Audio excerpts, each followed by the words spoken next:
Okay. All right, so I will start that again.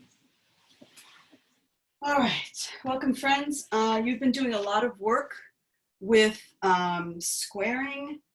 We worked together to develop the formulas for the square of a binomial and the square of a trinomial.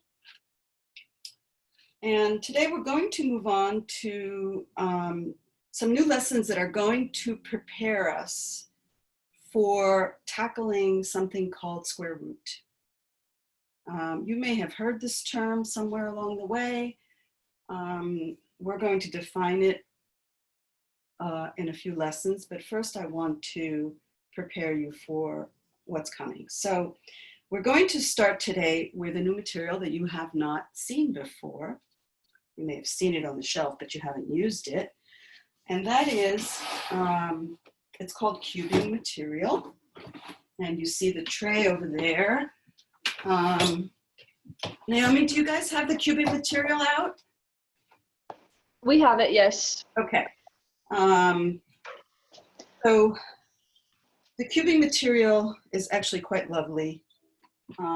It's a bunch of, it's cubes from 1 to 9 and squares from 1 to 9. And then it has these lovely bars, which are just like the bead bars, just more abstract, right? Because they don't show the number of beads, but the color scheme is the same as the bead bars. And we'll be using all this material to help us with the next few lessons.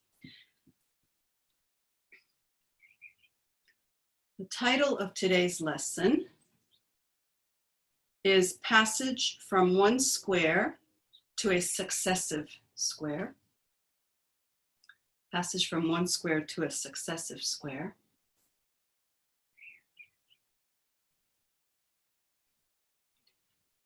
What we're going to do today, we are going to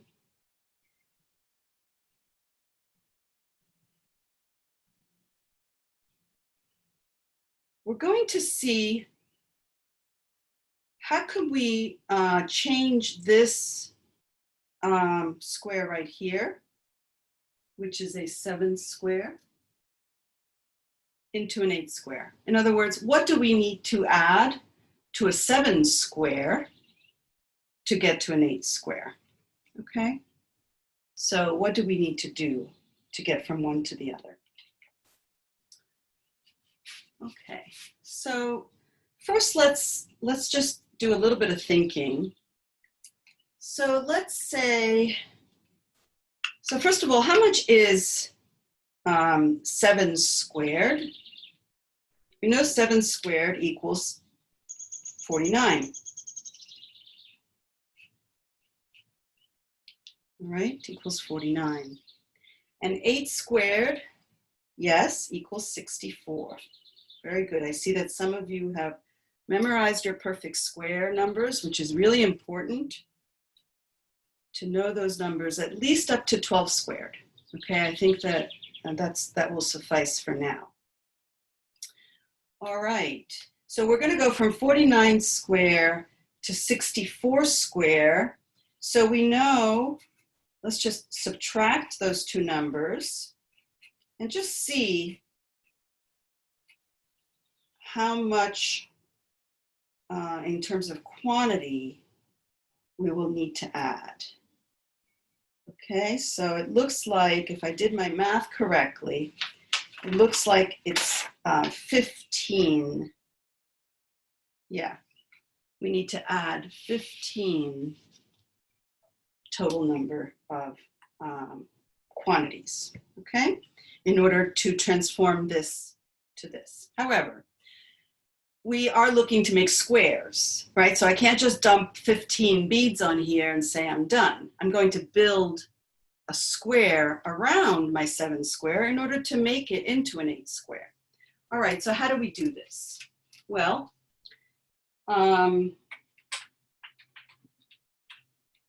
first I'm going to let me take these away from here. Okay, so I have here I have 7 across this way, and I have quantity 7 across this way.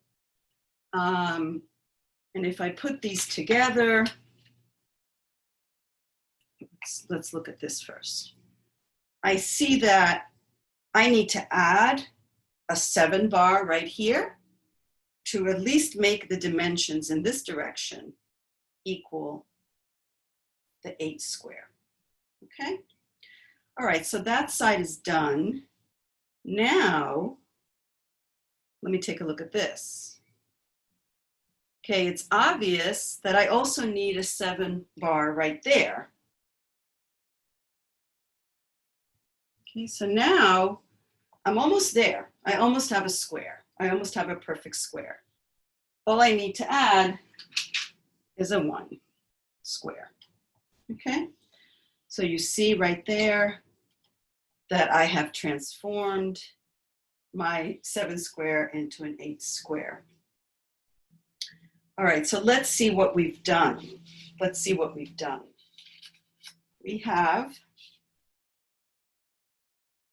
let me get a bigger piece of paper so you can see it better.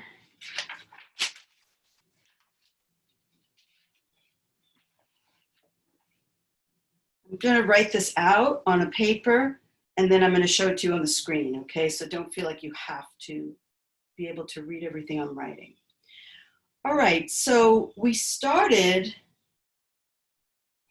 with 7 squared, which equals 49. Okay, we started with 7 squared, which equals 49. We added 7. I'm going to actually write 7 times 1. And then we added another 7 times 1. And then we added 1 squared. Right? So you see what we've done. We started with 7 squared, which is 49. We added 1 7 bar, another 7 bar, and 1 squared. And of course, if you add all that together, you end up with 64. And of course, 8 squared equals 64. So here, this is just a mathematical analysis of what we did to transform the 7 squared to an 8 square. All right. I'm going to quickly just go to share my screen with you. So you can see this written out.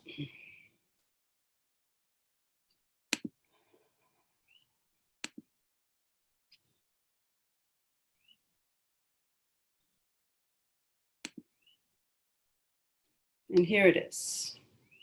Okay.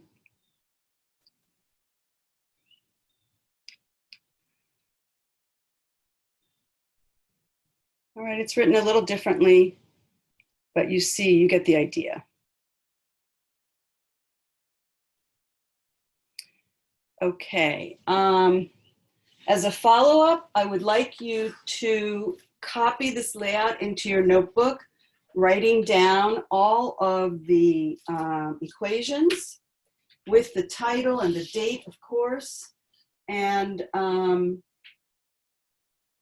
when you're done with that, I would like you to go to the task cards on the shelf and do some other similar problems. And teachers, for you, I've written them here. This is the follow-up. Take each square. They may not do every one. You decide. Maybe they'll do 2 or 3 and they're done. Again, follow the child on this. So you're going to take each square starting with 2, build the next square in the series using the beads, or you can do this with the beads as well. I like to move on to this material just because it's so beautiful. And also, I find that it's a real treat for, we're always looking for opportunities for our third levels to kind of have special privileges, leadership responsibilities. Well, this is a material that they are the only ones that will use it. Only 6th graders will use this. So it's kind of neat to get them going on it. It makes them excited. Okay, so here's what the task cards will say, all right, or might say. Actually, the task cards will not include the answers like that. They will only include this first part. All right, so if you go from 2 squared to 3 square, and I've given you this for your notes, this is what the math looks like. And the same for all the squares, ending with 9 squared to 10 squared. All right. Okay, so I strongly urge you to practice one of these. When you practice, please don't do the same one that I did. Try a new one. Monica, can I interrupt? This Yes. Is that like a breakdown of the different bars and beads which you add together to make the next square? Yes. Yes. Thank you.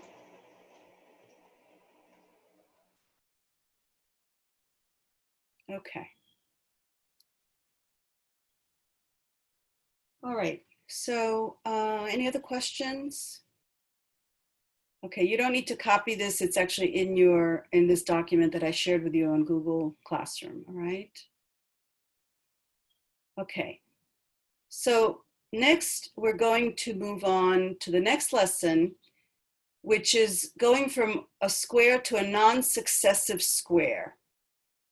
So instead of going from 5 to 6, we're going to go from 5 square to 9 square. All right. All right, I'm going to stop sharing this, go back to the layouts.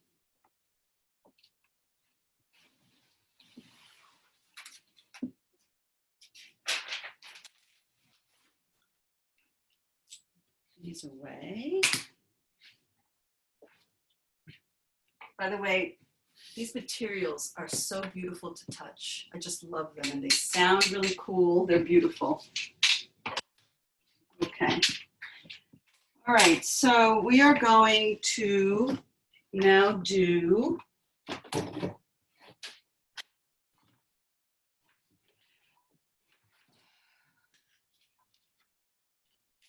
going from 1 square to a non-successive square. All right, so there is my title.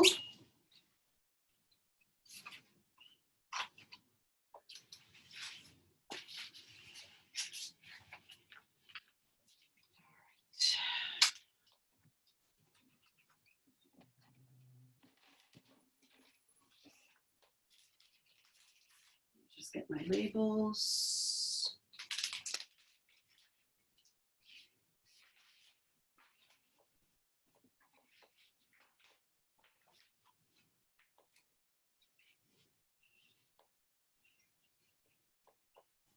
Okay.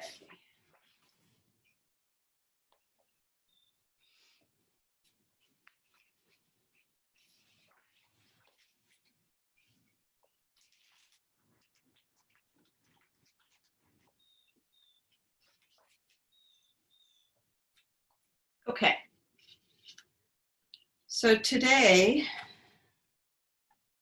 you've been doing a lot of work practicing going from 1 square to the next square.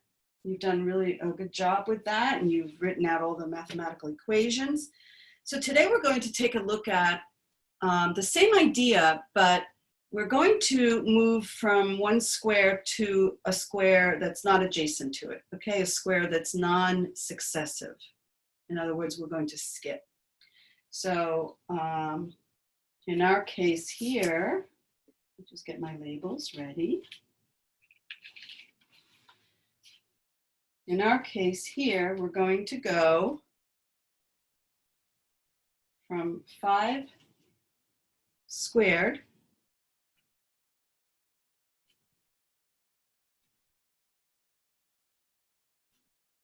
to 9 squared. All right, and we're going to build our 5 square and see what it takes to get us to 9 square. So before we start, let's just take a look a little bit at the math. So we're starting with 5 square. We're starting with 5 square and we're going to 9 square. So we're starting with 25, and we need to get to 81. So 81 minus 25, I just want to get an idea here, is going to be 6. Let's see if I did this right. 11. Yes. Okay. So we're going to need to add a total of 56. All right. We're going from 5 squared to 9 squared, 25 to 81. We need to add a total of 56. But remember, we add it in a very specific way. We add it so that we make a square. Okay. So let me take these things away.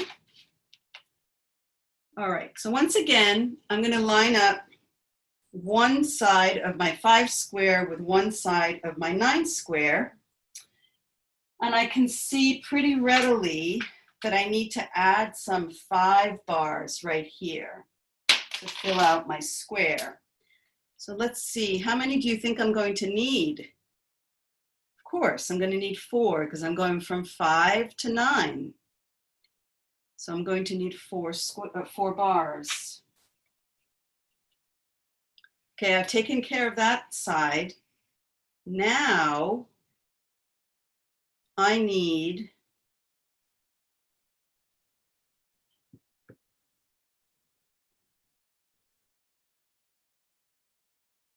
to see what I'm going to do here. Okay. And yes, you're right. Again, I'm going to need, actually, this is not exactly how I want to do it. Hold on, give me a minute.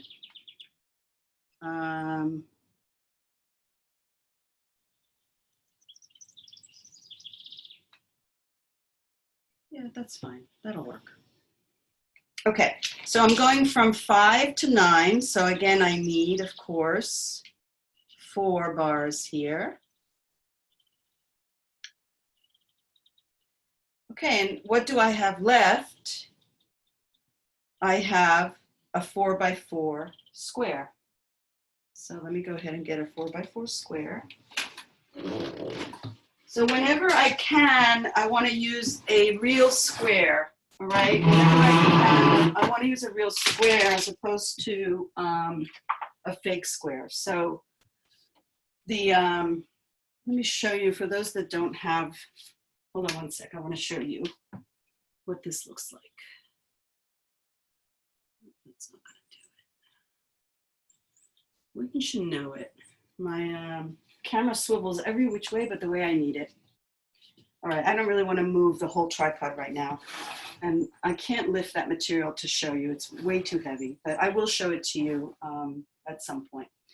But the 9, each of the cubes have a full set. I think it probably has 10 or 9, I'm not sure, of the squares. Okay, so this is a 4 by 4, so I get my real square. Sorry, made a mistake here. What did I do wrong? What did I do wrong? Monica, don't you need the yellow one for 4 by 4? Thank you. That's what I did wrong. It's a 4 by 4. Thank you very much. There we go. Okay, so we have now transformed our 5 square into a 9 square. So now let's continue. Can you see that okay? Yes, you can. Let's continue then with our math. And I'm going to do it on the paper here, show it to you, and then I'm going to go on screen. So what have we done? We started with 25. We added 1, 2, 3, 4, 5 bars. 4 times 5. Okay, so there you see how I wrote it. 4 times 5. Then we added another 4 times 5.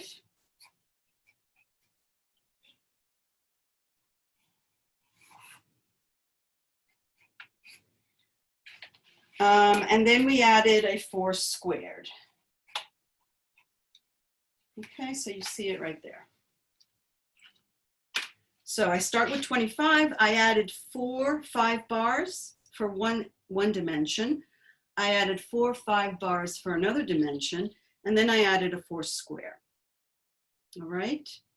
If I add all those up, I think you will confirm that it equals to 81. So let me now show you on my computer what we've done.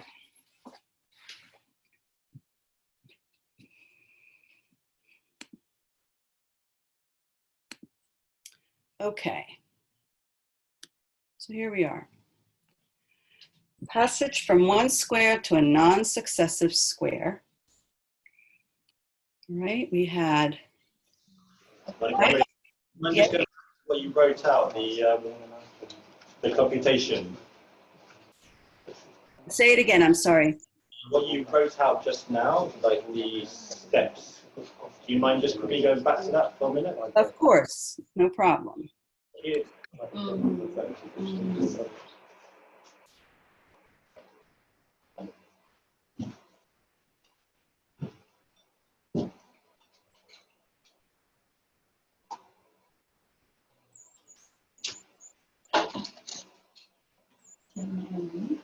That's successive means it's from one to the next one. Great, thank you. But non-successive is You're welcome.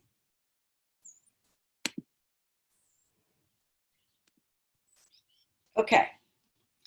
So here I wrote it horizontally instead of vertically, 5 squared to 9 squared. We start with 5 squared. We add 4 5 bars. We add another 4 5 bars for the other dimension. And then we add a 4 square, and that's equal to 81. And here, I also wrote it out for you with some comments. So to pass from one square to another square, namely 5 squared to 9 square, take the difference between the sides of the two squares. 9 minus 5 equals 4. Times the side of the first square, which is 5 times 4. This is very wordy without the materials. I even have a hard time keeping it straight in my head. The materials are just so helpful. And then you repeat for the other side, right? Because you're dealing with squares, so you're going to have 2 dimensions, x and y, okay? It's a 2-dimensional shape, so whatever you do to one dimension, you're going to do to the other dimension in order to keep a square. And then it's plus the square of the difference, plus the square of the difference between the two squares. The difference is 9 minus 5 equals 4. The square is equal to 16.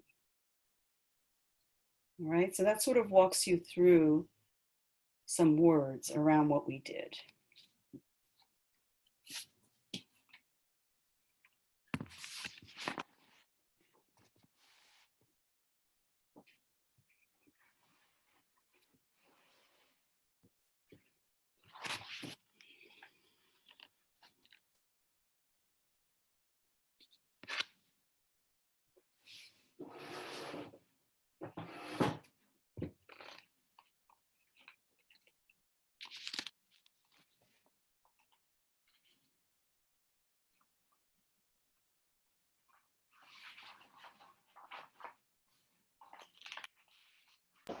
Monica, Yes.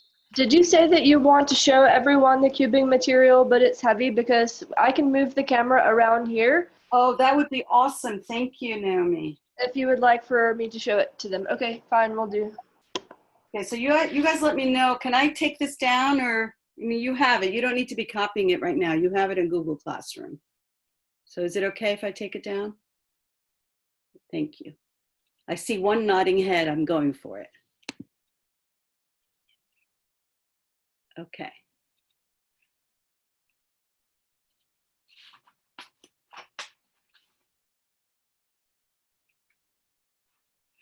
While we wait for Naomi to get that set up, I will say that the follow-up here, as always, is to copy the layout with all the equations and the title and the date, and then to go to the task cards and choose some other transitions from one square to a non-successive square. Okay, so we have it. Let's see. Just a second. I just need to see what I'm showing. There it is. Just a second, I can't see what exactly you all can just yet.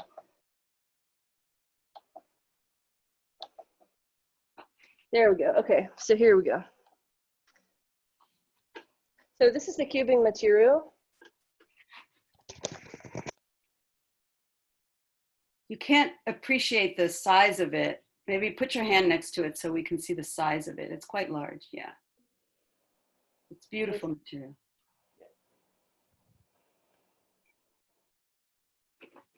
Okay, so that's it.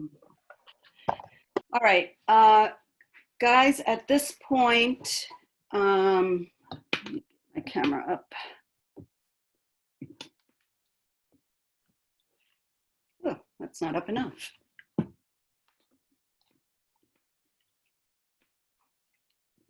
Okay. At this point, I would, we're going to take a break, and I'm actually going to give you some time to practice. I think we'll take about a half hour in total. And let's see, it's 7:45. Let me see what I said my schedule was. Hold on. So I really do want to, I don't want to, we're moving on to something different now, and I don't want to overwhelm anybody.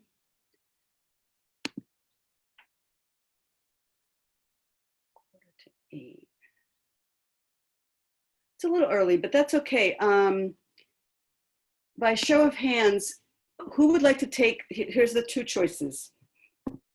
5-minute break and we come back to lessons, or we break for a half hour and practice the lessons we've done. Who would like to come back to lessons? Raise your hand. Who would like to practice? Okay, good. All right, guys. So it's 7:45 for me. So we will come back at 1/4 after the hour, 15 minutes after the hour. I'm leaving my mic on so that if you have questions, you can ask me. I may not be in the room, but I will check in every few minutes to see if anybody has a question. Any questions right now?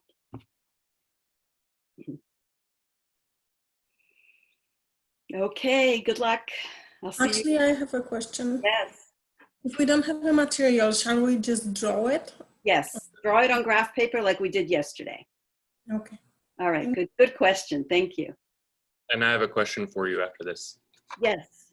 I just have a question that just relates to me after this. Okay, so after class, maybe we can chat? Okay, sounds great. All right, great. Thank you. Remind me, okay? Okay. All right, I'm turning off the recording, so somebody has to remind me to turn it back on. You can all yell at me. There we go. We are recording. Okay.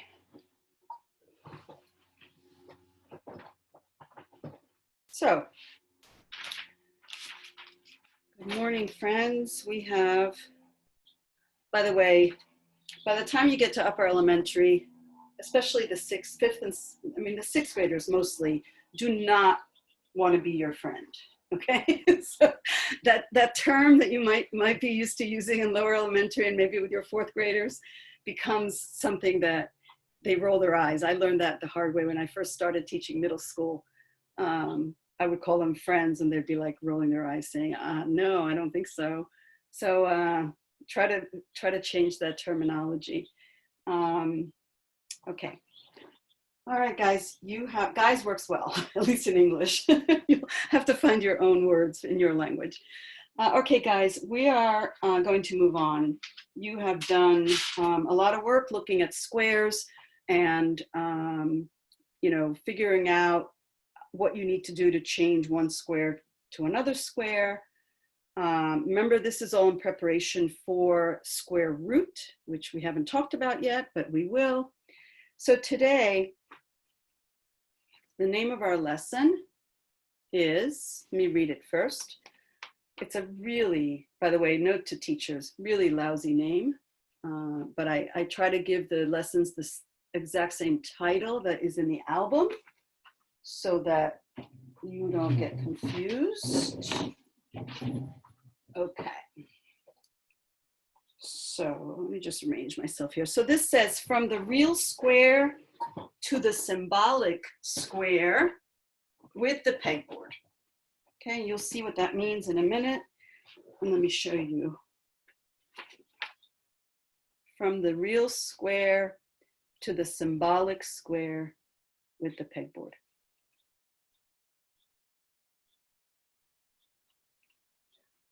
Okay, and again, this will be in your notes, so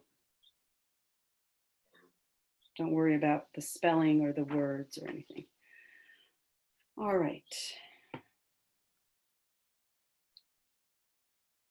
Okay. So this actually isn't showing up very well.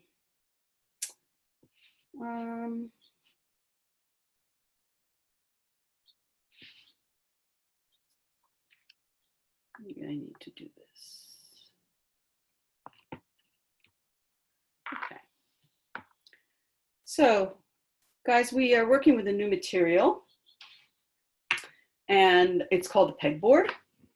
This is a pegboard. You may have seen it on the shelf. You may have seen it. You may have seen other students use it. It comes with these pegs that fit into the holes in the pegboard.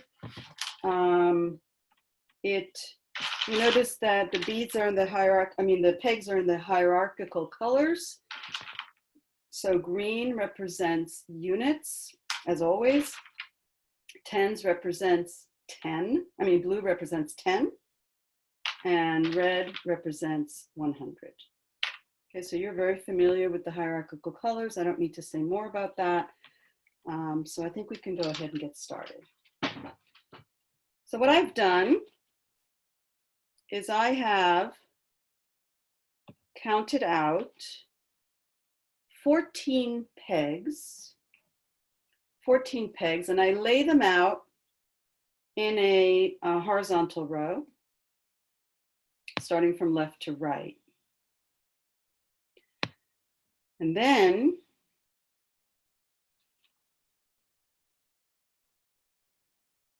I have counted out 13 more and lay them out vertically so that I end up with 14 by 14. Okay. And just a note to you guys, I wouldn't have done this ahead of time with the students.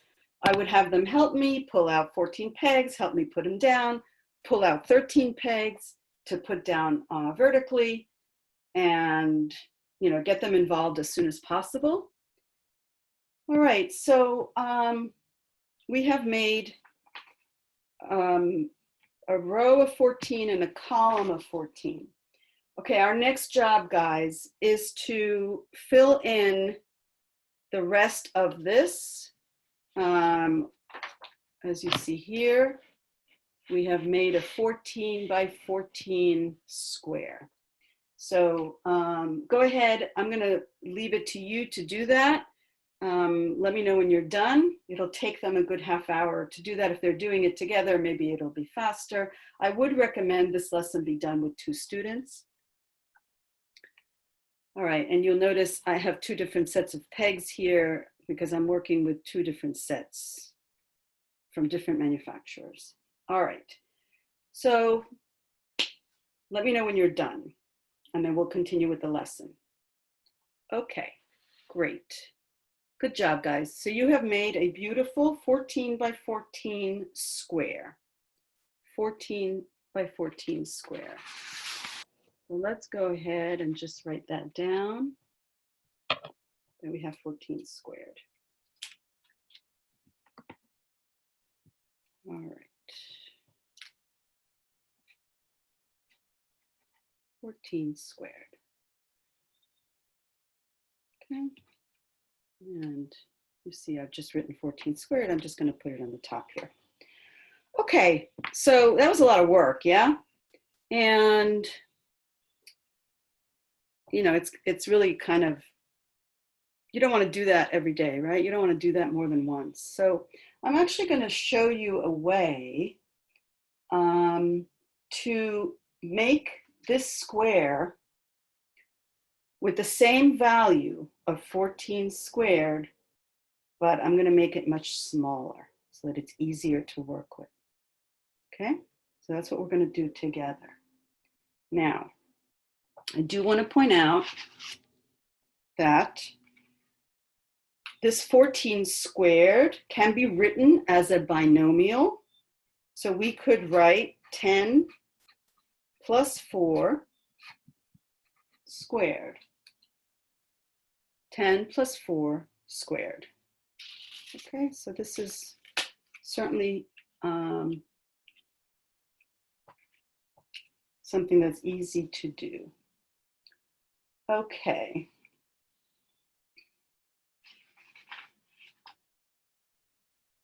All right, so we're going to transform this square into another square of the same value, but much smaller.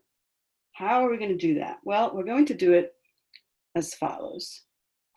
So I'm going to go ahead and count out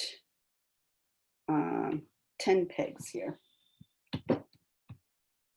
2, 3. I'm starting from the top left-hand corner and going across. 4, 5,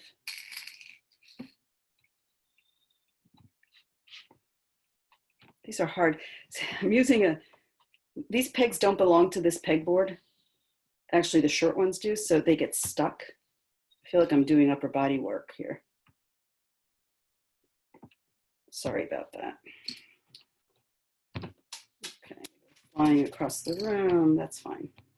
Okay, so I've taken 10 away.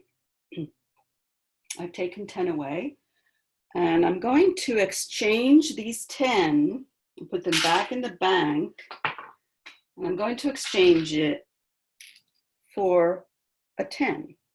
All right, I'm going to exchange it for a 10. And I'm going to place it right here. All right, right there. All right, I'm going to continue. I'm going to do the next row. I'm going to take out 10 pegs and replace it with a 10. If I had another pegboard, I wish I had brought 2 pegboards from my classroom because I would have set them up. So you didn't have to watch me struggle with this, but I'm going to take out 10 again, and again, replace it with a 10. All right, and at this point, I would invite the children to help me. They see what I'm doing. They would go ahead and we're going to go all the way to all the rows and replace it with a 10 peg. Okay, all the way. I'm just going to put a bunch of blue pegs here. And I'm going to get this. So I need a blue peg right there. I've done 3 so far. And now I'm going to go ahead and do the next row. Feel free to ask me any questions or make any comments while I do this tedious work.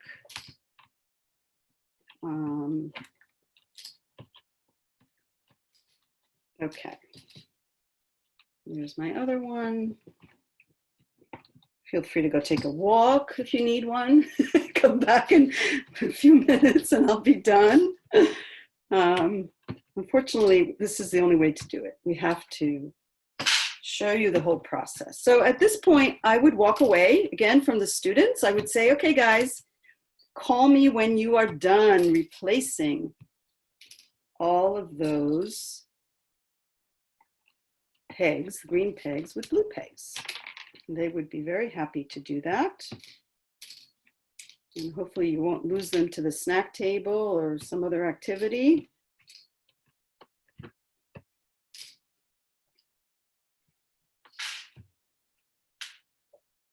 Okay. So you see already, I am making my square a lot smaller, which is kind of cool. All right, and you're going to be amazed when we're done here at how small my square is going to get. All right. Okay, so I'm going to keep going. Keep going.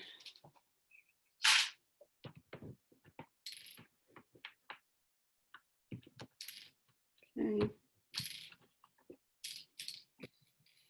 All right, we're more than halfway there.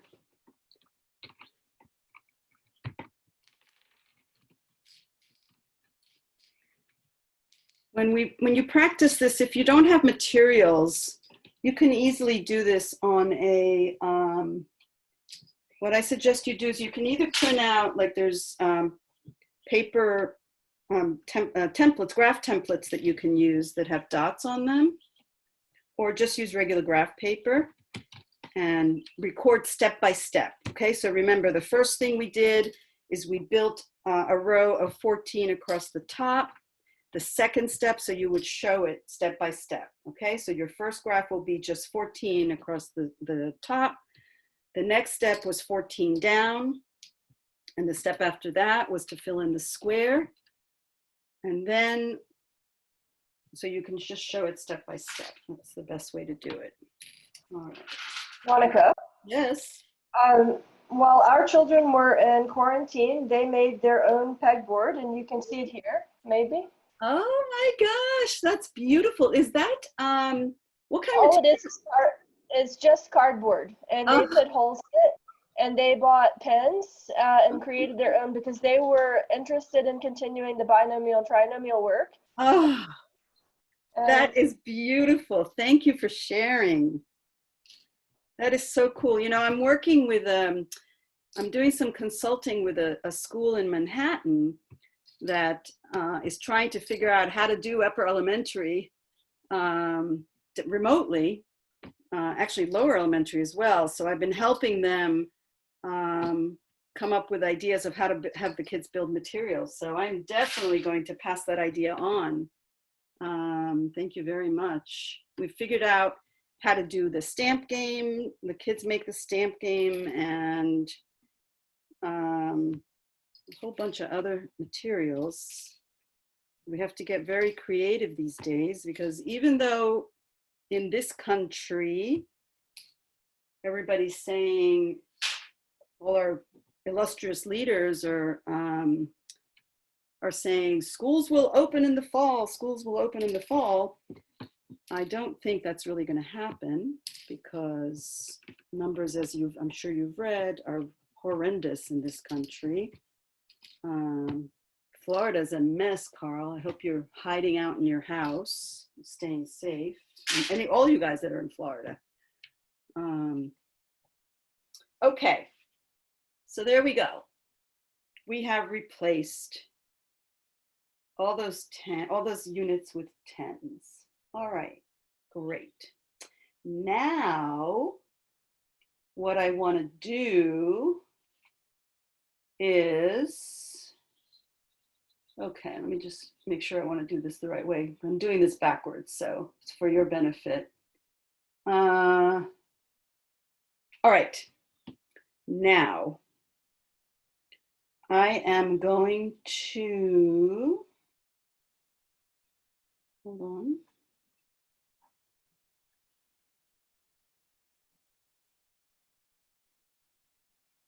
I'll make sure I'm doing this right. you'll start underneath the 10 plus 4 and removing. There we go. Thank you. All right. So we are going to, we're going to start from here. I'm going to remove 10 pegs going down this way. Thank you, Naomi.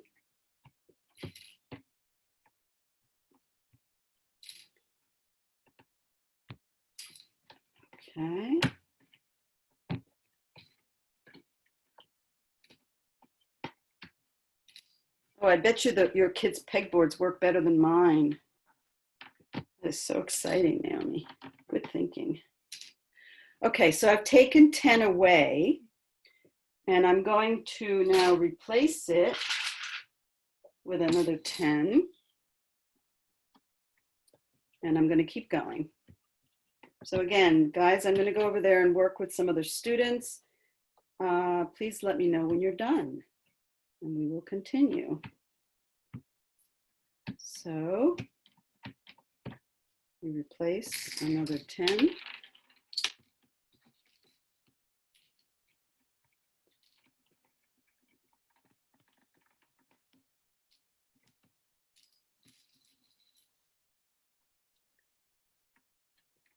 Okay, we keep going. See, these are the pegs that are supposed to go with this, and they pull out very easily. But I didn't have enough of those, of course.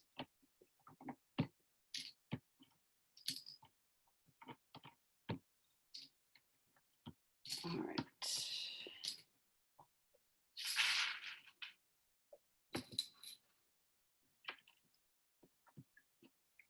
All right, one more.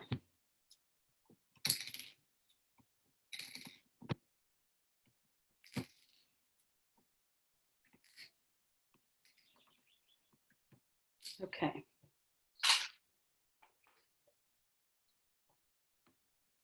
All right. We're getting there, guys. All right, what do you think is going to be next? Well, I see a really nice square here, so maybe there's something I can do to get rid of this. Very good, guys. I am going to count out 10 tens. 10 tens. And that, of course, equals 100. So I have done it. I have changed that huge long square that we had before, that huge large square, into a smaller square, which is exactly the same value. It is 14 squared, just like it was before. So let's look at this and see what we've done. So I actually want to get my yellow pad, and I want to take a look at this in a little more detail. I wish I could write upside down. I used to, one of my co-teachers in the past could write upside down just as fast as she could write right side up. And I was very jealous of that. Okay, so let's see what we have. We know that 14 squared is equal to 10 plus 4 squared. 10 plus 4 squared.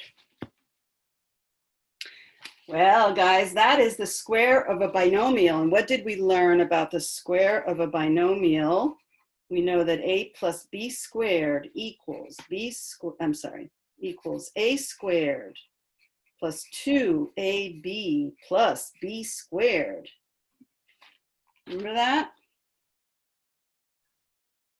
Okay, so we're going to apply this formula. Instead of sitting here and trying to figure out what 10 plus 4 squared is, we're going to just use the formula. Okay, where in this case, a is equal to 10, b is equal to 4. And Carl, I just want to make sure you look at the videos from yesterday, because they show how we derive these formulas. All right. Okay, so what should I have? I should have 10 squared plus 2 times 2 times 10 times 4 plus 4 squared. So I should have right there 10 squared plus 2 times 10 times 4 plus 4 squared. All I did is plug in 10 for A, 4 for B into my formula. Well, let's see what we have here. Okay, this is totally magical. Let's get some labels. So 10 squared is right there, right? 10 squared is 100. There's my 100 peg. Okay. Then let's go to the last term, 4 squared. Here's my 4 square, 16.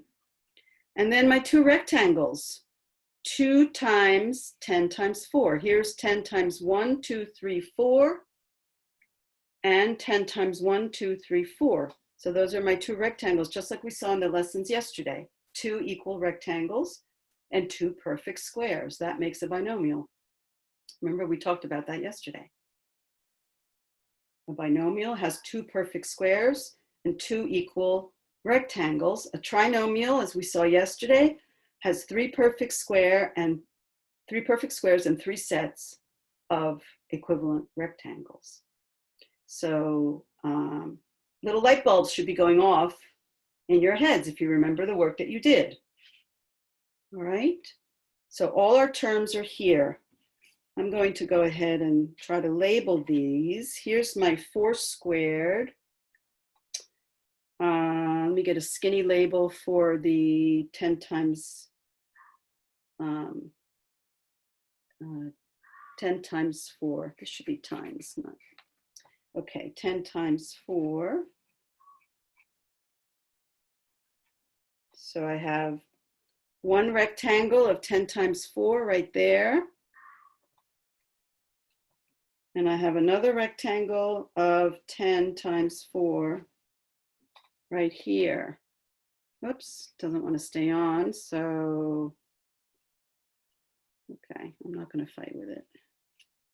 Just leave it on the side there. And then, of course, we have 10 squared right there in the corner. You just write that, 10 squared. And that's right there. Okay, so we have all our pieces. It's very, very exciting. All right, questions on what we did. In a minute, I'm going to bring us over to the write-up. Your follow-up as students is to copy this into your notebook. I would actually like to see a drawing of all the steps we took. I want to see a drawing of the original. If you have to redo it in order to remember what we did, then go ahead and redo it. I want to see a drawing of the original horizontal 14, then add to that. So you're going to do it separately in a separate graph. And actually, teachers, when you get your manual at the end of class, they have templates for this, these little small square templates, which are really very useful. Let me just show you real quick so you can see it.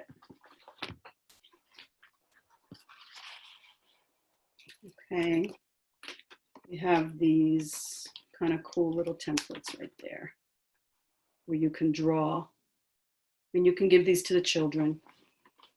There's a blank one in there for you to copy.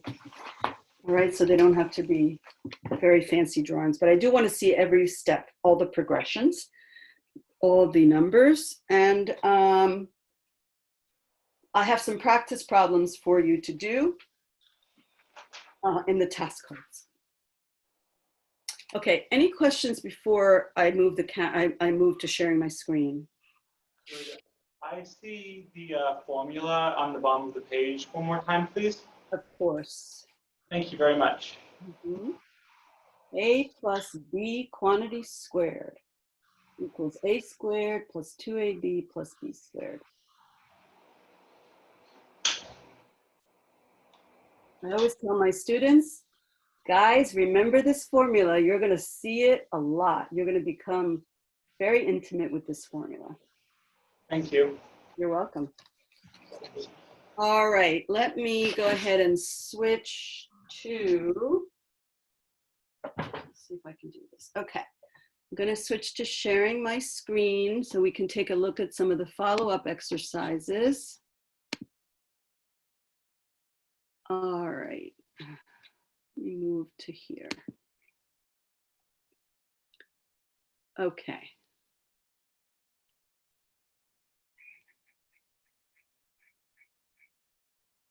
From the real square to the symbolic square. Okay, so this is the math we just did. It looks like I did not put in, and I'd like to do that right now. I'm going to just put in what some of the practice exercises are. Okay, so you can do 15 squared. I mean, you can do anything really, but these are just some suggestions. 18 squared. 19 squared. Oh, that'll give you enough. We'll give you one more. There's many more in your album. 17 squared. Okay, give them a lot of practice, guys. Lots and lots and lots of practice on this. Do not skimp on this. This is so important that they get really comfortable making these large squares into the smaller squares. This is the critical understanding that they need to have in order to move on to square root.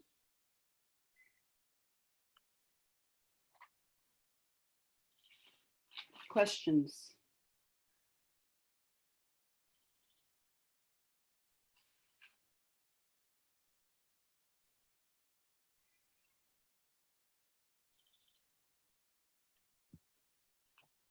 Okay, I want to look at our schedule real quick. Okay, so it's 9 o'clock my time. All right, so obviously today's schedule, you might as well throw this out the window. We're not going to start the abstraction and multiplication today. We may get to it, we'll see. But yeah, we may get to some of it. But we obviously need a lot more time for these square root lessons that we're heading towards, and they're really important. I won't, well, like I said to you earlier in the week, I'm having to prioritize what I show you, all right? And my criteria for prioritizing these lessons is how difficult are they for you to figure out on your own from your album, and how important are they? Okay, and obviously the multiplication abstraction is very important. We're definitely going to do that. And okay, so we are running a little bit behind schedule. That's okay. So at this point, I would like to, can I stop sharing this? Okay. All right. At this point, I would like to get a raise of hands. Would you like me to continue, or would you like to practice? If you'd like to continue, maybe we could take a 5-minute break and then continue, or just continue. If you'd like to continue, please raise your hand. Okay, it looks like most of you would like to continue. All right. If you would like a 5-minute break, please raise your hand. Okay, Carl, Natalia. Okay, enough of you are raising your hands. Let's take a 5-minute break, but let's be prompt, please, about coming back. Thank you.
Okay, let's gather and start again, please.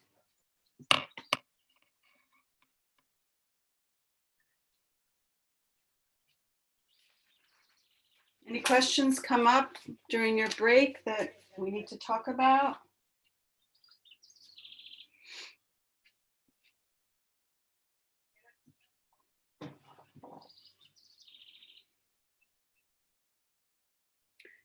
So I'm working at a standing desk this week instead of on the floor.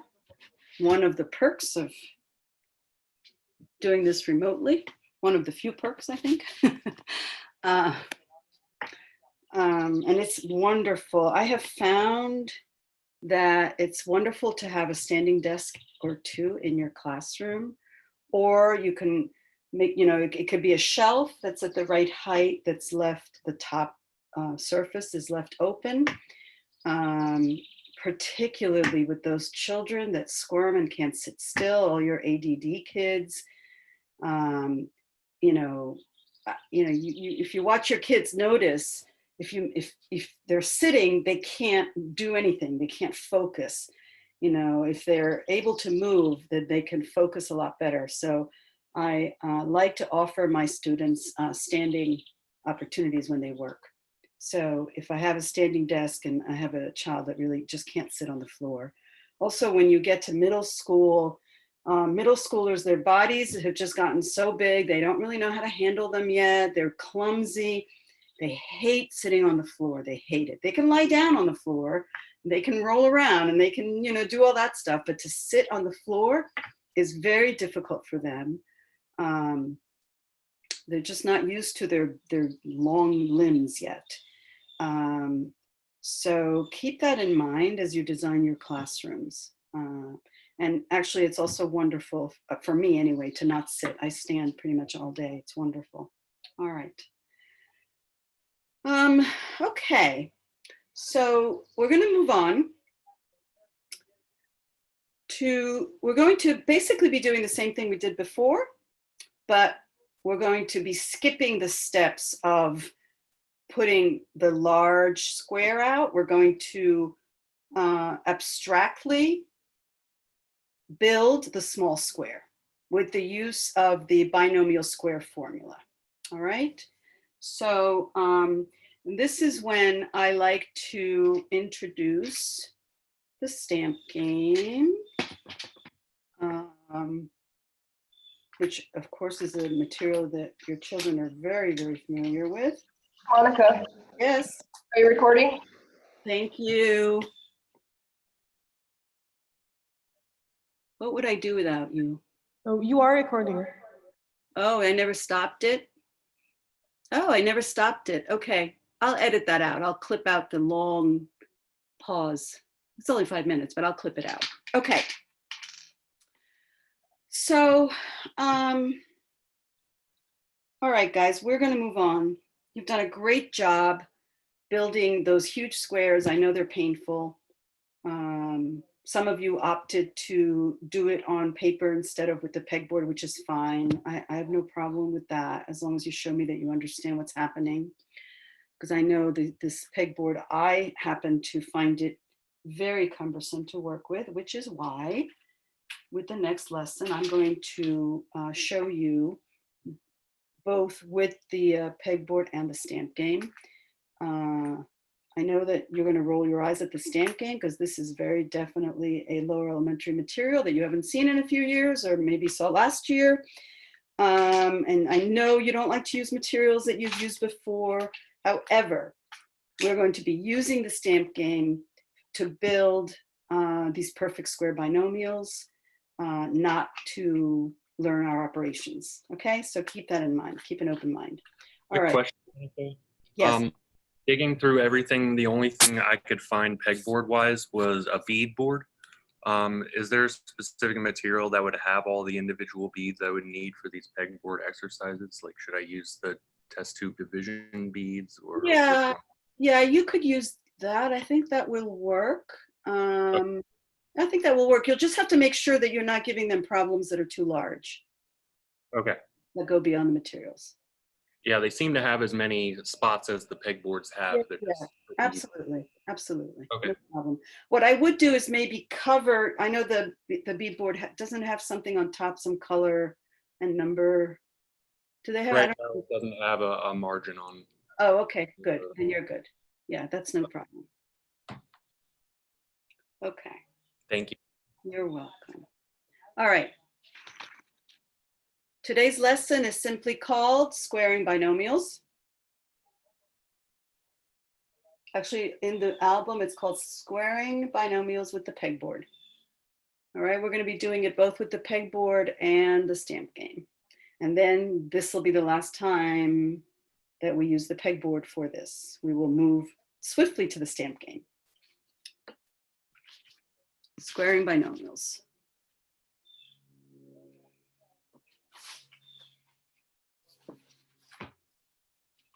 Okay, so guys, what we're going to do today is we are going to build some more squares of binomials, but we're going to do it in the contracted way, all right, with the what we call the symbolic square, not the real square.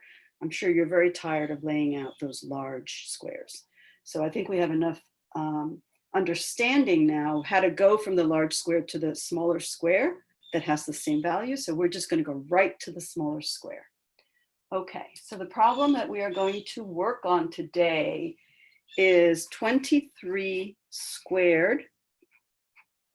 And I want to write that as my binomial, which will be 20 plus 3 squared. 20 plus 3 squared. I'm going to write down my formula. My general formula for squaring a binomial is a plus b squared equals a squared plus 2ab plus b squared. Okay, plus b squared. In this case, a will equal to 20 and b will equal to 3. Let me write that down. A is equal to 20, b is equal to 3.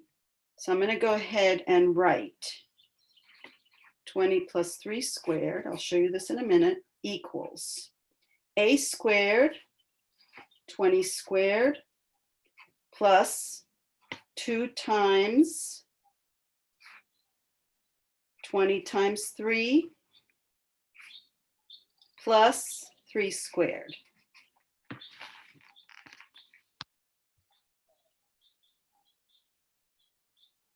Right from the formula. The formula you derived on your own, remember, way back when?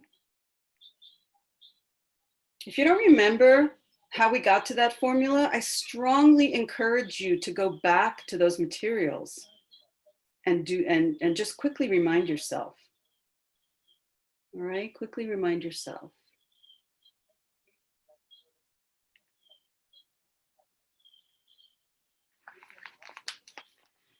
Okay, I'm going to rewrite this as 20 squared is equal to 400. And then I'm going to leave the rest as is. I just simply wanted to get the 400 in there because that's going to get us started with our square. Okay, 20 squared. I want to start with 20 squared.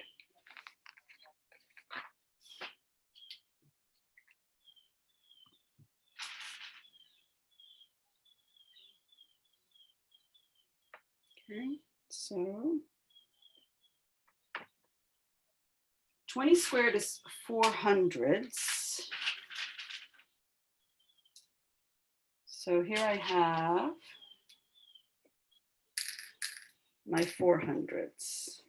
Okay, and I'm going to likewise, let me just stick with one first. Okay, so I have my 400s. Remember, we're trying to make squares or rectangles. Yeah, squares or rectangles. That's what our formula tells us. So I'm going to go ahead and take my 400s hundredths, and I'm going to make a square. Take my 4 hundredths and make a square. And there it is. 20 squared. 20, I'm sorry. Sorry, shouldn't be using hundreds, should be using tens. Okay. 20 squared. There we go.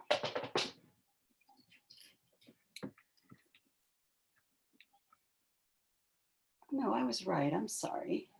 I was right. Ugh. Sorry, guys. I'm messing you up. Absolutely want. We want 400, right? Because 20 squared equals 400. Sorry. So we definitely want 400. Okay. There we go. All right. The next piece I have is 20 taken 3 times. 20 taken 3 times. So let me go ahead, say 20 taken once. I have 2 pegs. 20 taken twice. 20 taken 3 times. And this is going to make one of my rectangles. Remember, I'm trying to make a square. So I'm going to take my 20 and put one here. And I'm doing it 3 times, yeah? I'm going to put that there. And here. There's my 20 taken 3 times. 20 taken once, 20 taken twice, 20 taken 3 times. But I need to do that twice, right? Because it's 2AB. 2AB. So here's my other 6 tens. So 20 taken once, 20 taken twice, 20 taken 3 times.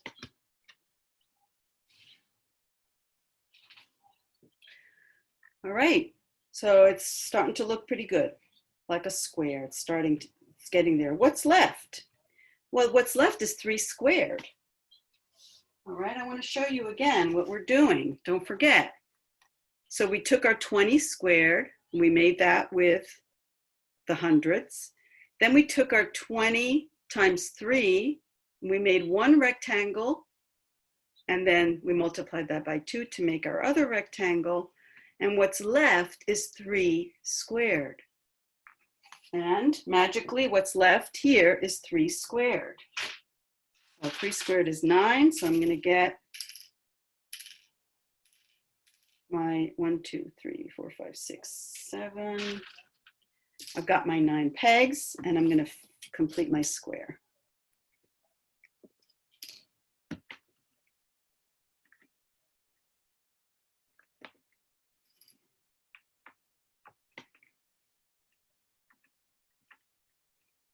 Okay. So here we have built our perfect square binomial of 20 plus 3. Now let's look at this really carefully, because if you remember when we were looking at, for instance, our 100 square, how do we know this is 100 square? Well, it's dimension 10 in this direction and 10 in this direction, right? So it's a 10 by 10 square. Likewise, if we look at the top and the side, okay, the left side and the top, not down here, okay? Because remember, this is a symbolic square, so you can't just go to any place. You have to go to the top or the left to take a look at what we have. Do we in fact have, I'm sorry, no, we need to look at this side and the bottom. I was wrong. We need to look at the right side and the bottom. Do we in fact have 23 squared? Yes, we do. If you look at this dimension, it's 10, 20, 21, 22, 23. And then you look at the bottom, 10, 20, 21, 22, 23. 23 times 23 is 23 squared. Questions? Okay. All right. Just going to put this, no, I don't think we need that label. All right. I want to now show you how to do this on the stamp game so we can free ourselves of this very painful material.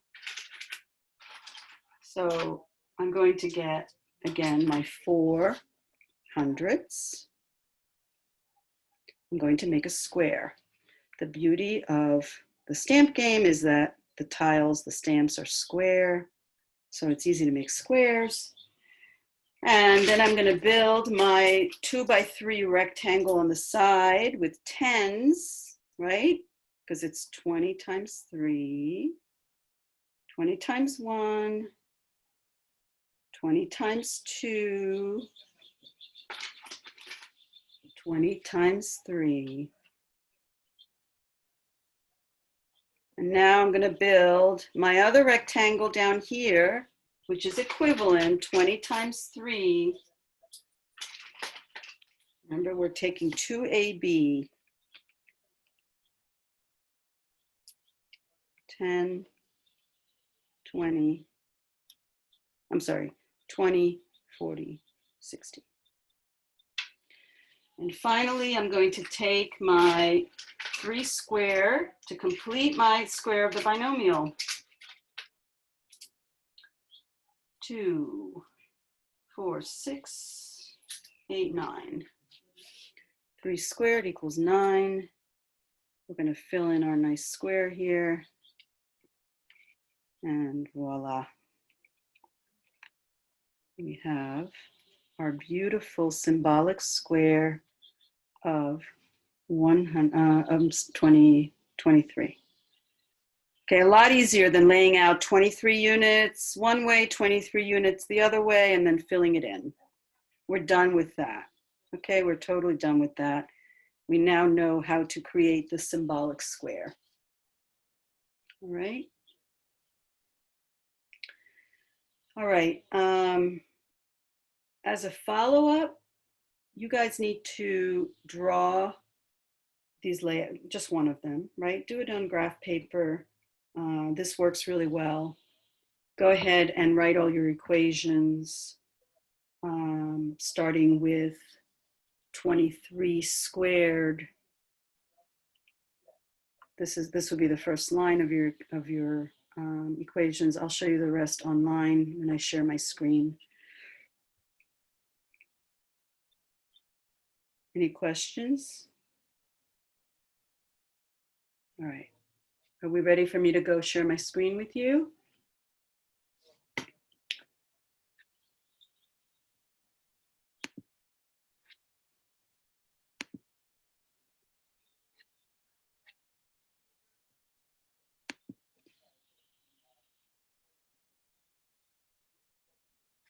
Okay, here we are. And just going to put some more examples on here for you. You would get these from the task cards. The children would get it from the task cards. And you can also practice with these. Okay, you could do 25 squared, which you would break up into 20 plus 5 times 20 plus 5. Okay, or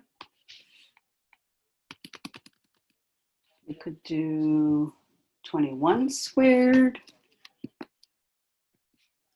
21 squared.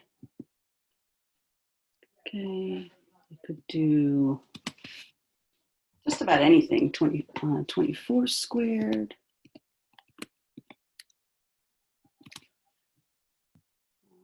give you something out of the 20s. Let's say 34 squared. Okay, I'll give you one more, 43 squared. Again, give the children lots and lots and lots of practice. The album shows 12 different ones.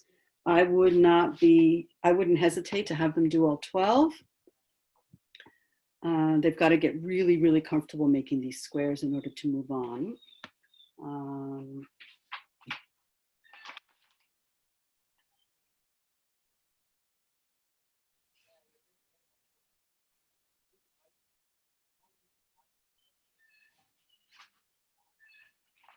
Questions?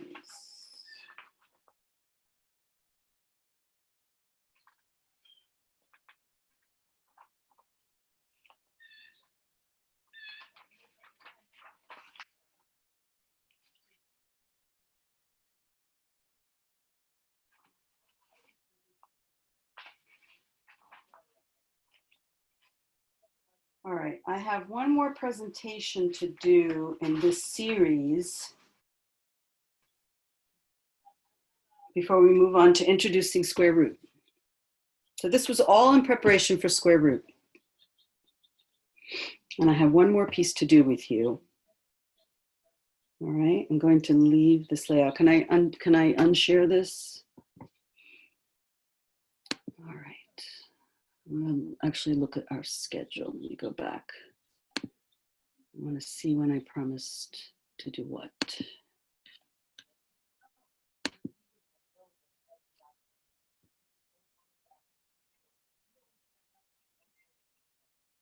Okay, that's perfect. At 9:45, we're going to have a break.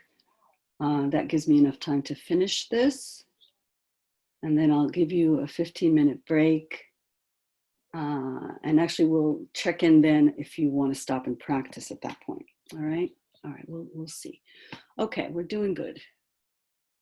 So at 9:45. All right. Okay. All right, friends. So now you guys have done a great job of making all these symbolic squares of trinomials. You've gotten very good at using the stamp game for this. So I want to introduce you now to yet another material. Another material called the Square Guide. The Square Guide you're going to learn to love because it will help you so much in these square root problems. Okay. So before I show you the Square Guide, I want to go back to an old material, which is the checkerboard. We're not, don't panic. We're not going to use the checkerboard right now, although we will later in the week. But I just want to show you, and I'm going to fold this checkerboard because I really only want to show you part of it. I want to show you part of it, not all of it. Just let me make sure I'm doing the right part. Okay, actually, I'm going to do it like this. There we go. Okay.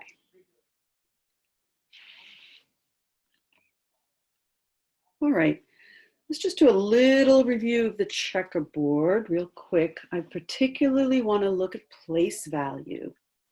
Place value. By the way, guys, I just want to say something to you guys about the checkerboard.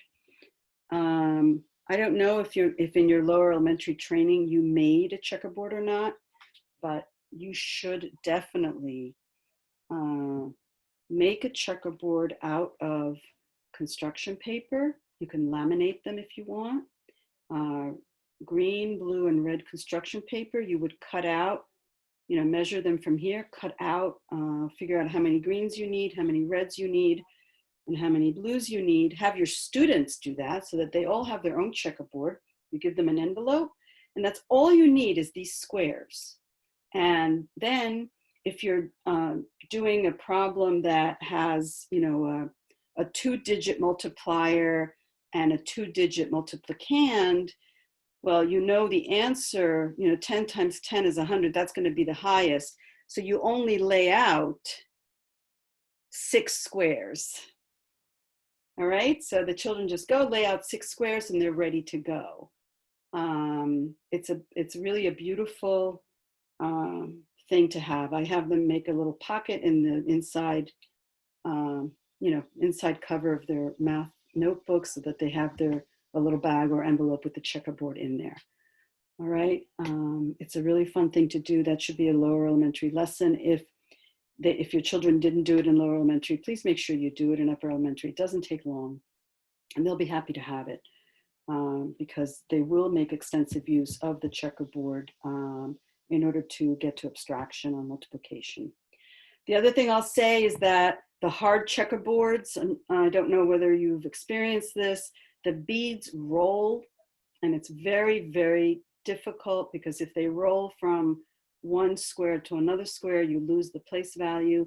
So if you have a sewer in your family or in your school family, or you can purchase these as well. The cloth ones are much better. If you don't want to use the cloth ones, just make one out of construction paper, lay out however many squares you want. Okay, so that's just a little sideline. Okay, so let's do just a quick review here of place value. When we multiply, move this up a little bit.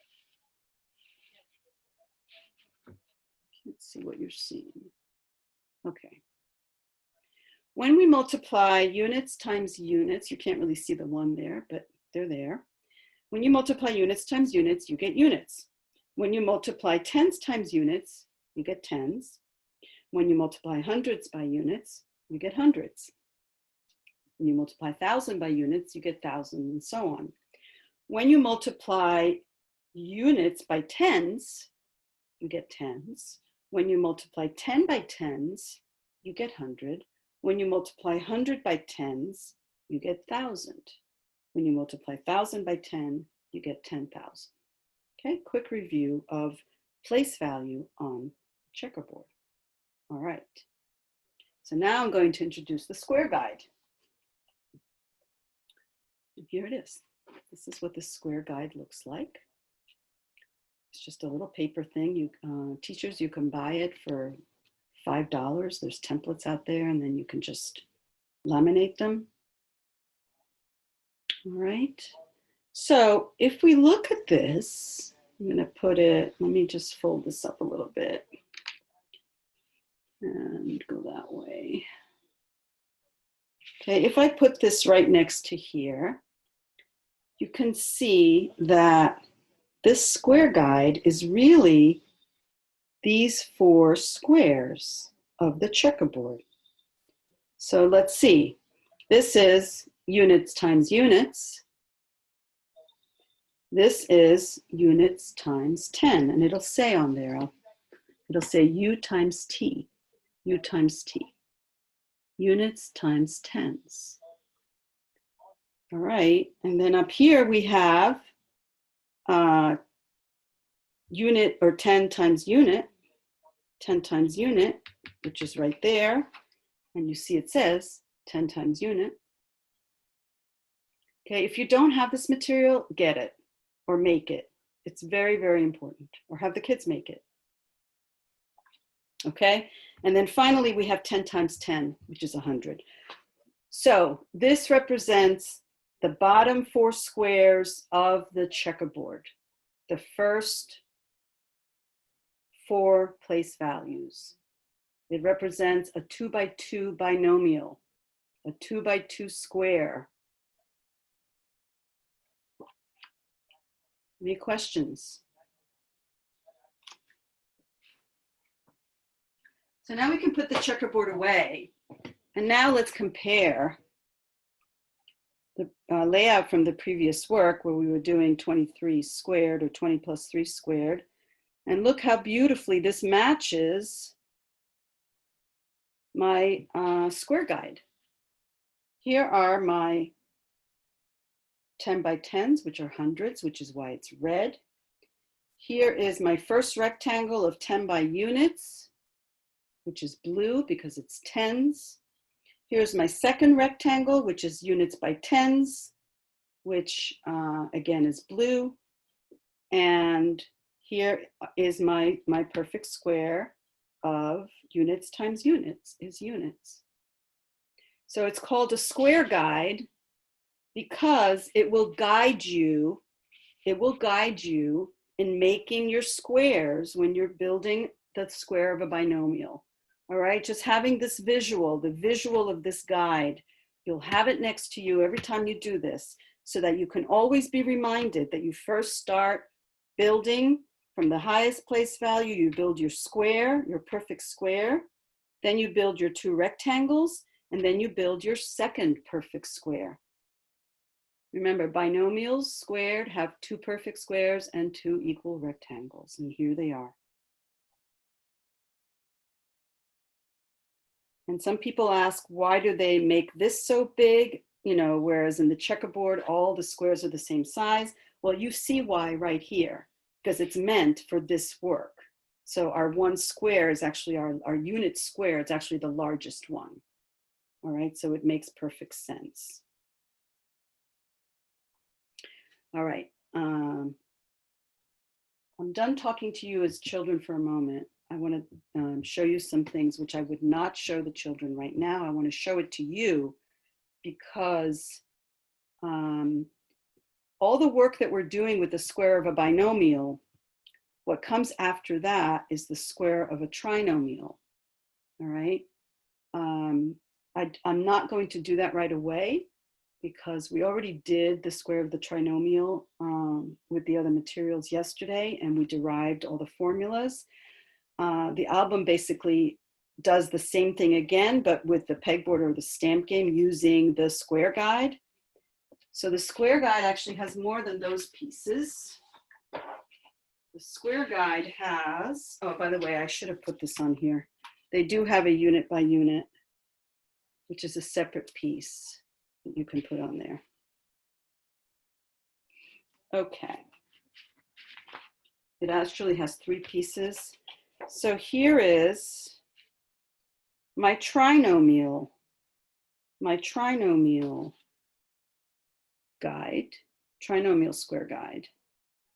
And if you recall from yesterday, when we did the square of a trinomial, we had 3 perfect squares, one being 100 times 100, which is 10,000, which is why it's blue. 10 times 10, which is 100, red. Unit times unit, which is green. Okay, so there's our 3 perfect squares of the trinomial. And then we said we had 3 equal sets of rectangles. We have our hundreds times 10, which is thousands, which is why it's green, because it's the unit of the thousands family. 10 times 100, which is again thousands. These are my 2 equal rectangles. And then I have hundreds times units, which is hundreds, and I have units times hundreds, which is hundreds. And then my last 2 rectangles, 10 times units, which is tens, and unit times tens, which is also tens. Okay, so if we have time at the end of our class, I will come back and show you this. If, you know, although, you know, I think that if you see, if we work through all the binomial, the square of the binomial lessons, I think the square of the trinomial lessons you could probably figure out on your own. The album is very, very specific, so I think you'll have no problem. It's the same idea, except, you know, you're taking it further. So I probably won't get to this because I think I would rather show you some other stuff that's more, you know, different and more interesting, maybe more useful. Then I don't always take my children to the square of the trinomial. I do it definitely for the lessons we did yesterday. I don't always do it here. Okay, sometimes students see the square of the binomial and that seems to be, they've had enough. All right, so you'll have to decide. All right, so back to our lesson. Oh, I'm sorry. I wanted to show you this last piece, which is also in your album, which I can honestly say I've never done with children. But you may have that rare child that loves this stuff. And you can square a quadrinomial. A quadrinomial, is that what it's called? Trinomial, quadrinomial, I guess. I don't want to call it a quadratic because that's different. Quadrinomial, okay? It's quadrinomial, it's correct. Okay, thank you. All right, guys. Like I said, I haven't taken children this far, but that doesn't mean that you won't have a child that absolutely loves this. Just let them go at it. It's wonderful stuff. All right. So we're going to just keep the square guide and we're going to continue our lesson. Oh, one other thing I wanted to show you. Okay, guys, so back to our lesson. This is the square guide. It will really help you. I have here an analysis of the square guide. I don't know if you can see that. It's a little shiny. All right, but I have it on my handout, which I'll show you. So I've analyzed every piece here mathematically of the square guide. So I have, starting at the top, I have my 100. 10 times 10 gives you hundreds. And then I have my tens. Unit times 10 gives you tens. My other 10, 10 times unit, that's my other rectangle, gives you tens, and my unit times unit square. Okay, don't try to copy this now, it'll be in your handout. All right, so I would like you right now,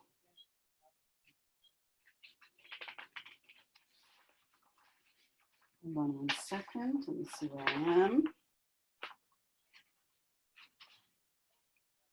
Okay, and actually what I'd like to say is the following. The practice session, the practice lessons that I suggested for the previous lesson, I would not have them do until they've seen this, all right? You wanna give them the square guide before they make squares on their own, all right? So please make a note that first you give this lesson, which is a quick lesson. I give this lesson separately from the previous lesson, okay? So for the previous lesson where we built this, I would have them copy it into their notebook, write down all the mathematics, and then come back the next day for another lesson, which is this lesson right here. Now, students, now that you have the square guide and you have the analysis of the square guide, you are free to go to the task cards and build some more squares of binomials. All right, questions before I share my screen?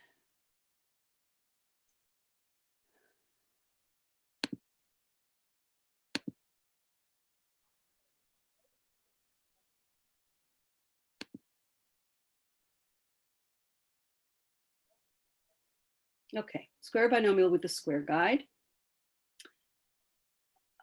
Oh, actually, it says here, yeah, to do it with 11 squared. Yeah, you can do that. You can do it with 11 squared. I'll let you do that for practice. But if you did it with the 23 squared like we did here, you would write out the previous things for the 23 squared, which is right here. All right. Okay, and actually what I'm going to do is I'm going to move these practice sessions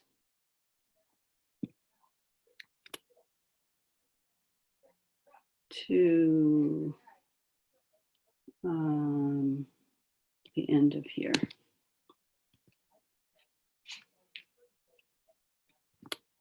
Okay.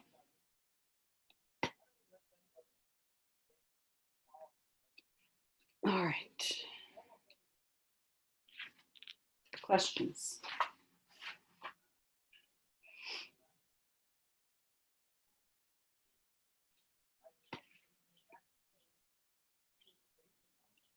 Okay. I'm going to stop sharing this. All right. So a couple comments at this point that I want to share with you. All right, so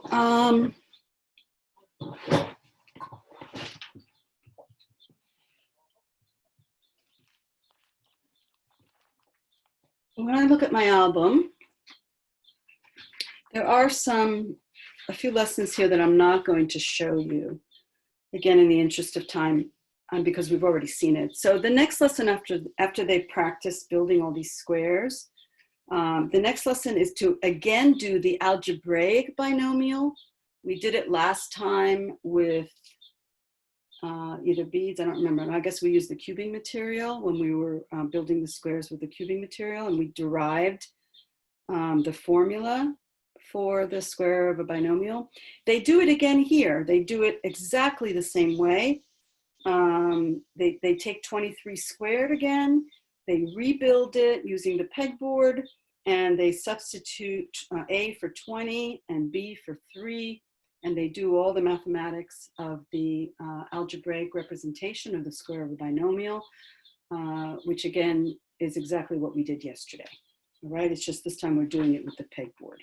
And they again come up with the rule: the square of a binomial equals the square of the first term plus double the product of the first term and the second term plus the square of the second term. All right, you know, I really don't do that very much at this point. I think they've seen it once. They've worked with it enough that they get it. All right, and the next set of lessons is square of the trinomials. I am not going to do that.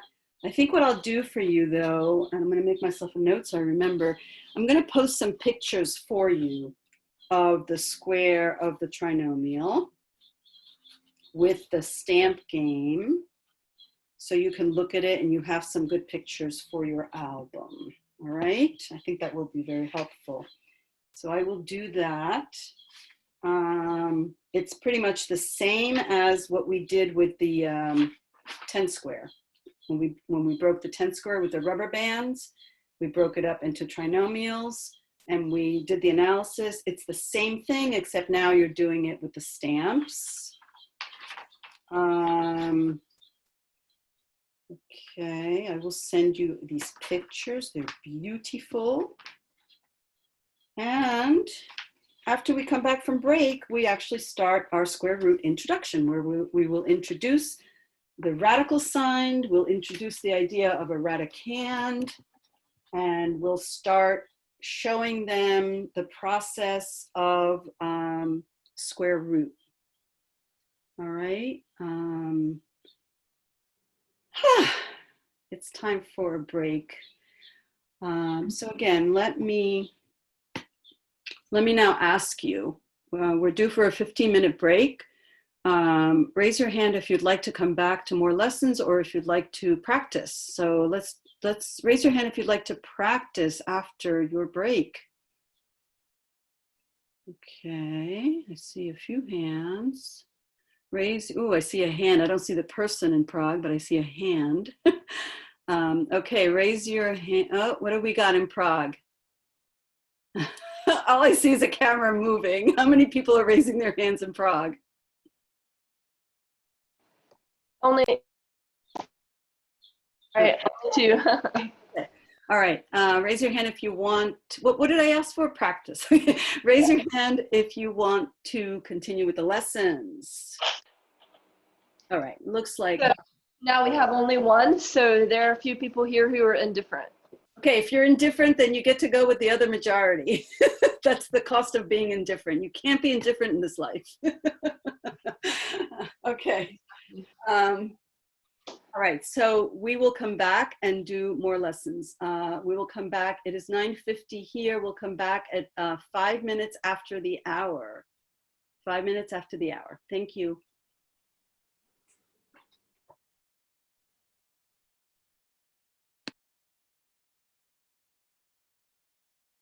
Okay, thank you.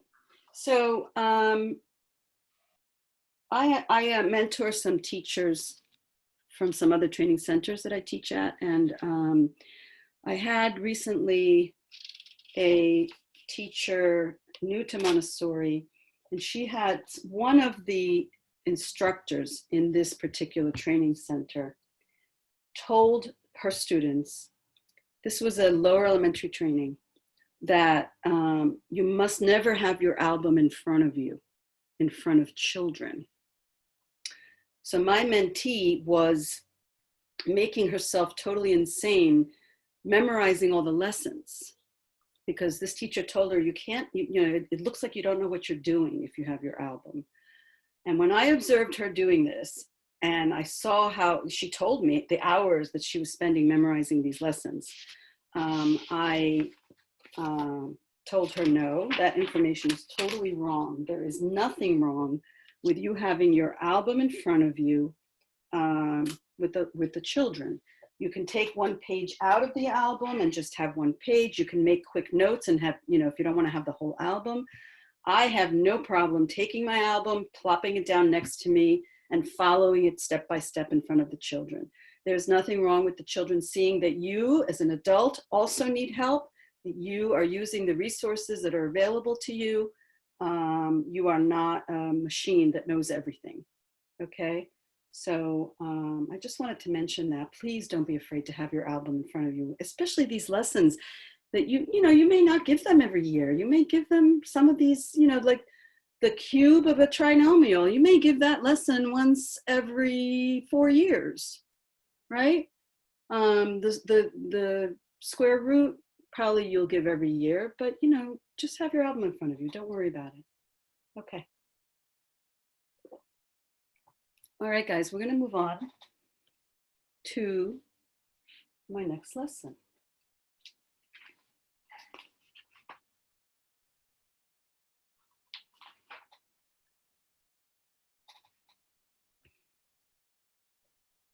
All right.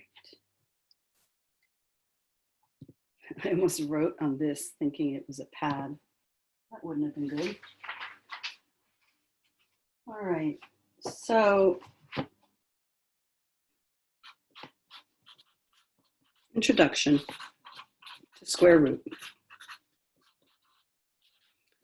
So you guys have been hearing me say over and over that we're preparing for square root. We're preparing for square root. Well, what is a square root? All right, what is a square root? So let's take a look today at what a square root means. I'm going to start with, let's take a look at this perfect square. It's the perfect square of 6. And we know it equals to 36 because we know that 6 squared is 36, 6 times 6, right? Okay. So if I were to ask you, what is the opposite of addition? Great. Subtraction is the opposite of addition. What's the opposite of multiplication? Yeah, division, right? Remember when you were in lower elementary, sometimes your teacher, much to your chagrin, would ask you to check your problems using the opposite operation. So if you were adding, maybe you would subtract. If you were dividing, maybe you would multiply the answers to confirm that you got it right. So just like our 4 operations have opposites, so does squaring. Squaring, the opposite of squaring is square root. And it's called finding the root, okay? Finding the root, the square root in this case. So I'm going to show you how to find the root. If you're looking at a square, the way to find your root, in other words, the square root of the number, is to just look along the side. Any side in this case will do. How many units do you have on the sides? In other words, what number do you need to multiply by itself in order to get 36? So the square root of 36 is simply 6. Just like 6 squared is equal to 36, the square root of 36 is equal to 6. So it's the opposite. Let's take a look at our 10 bar. we have, I'm sorry, our 100 square. So we have a square that's 10 by 10. We know this to be 10 squared, which equals to 100. Okay? If I were to ask you, what is the square root of 100? What I'm asking you is, what number do you need to multiply by itself in order to get 100? And of course, the answer is right along. Monica, can you wait just a second? We lost audio here. Okay. Sorry.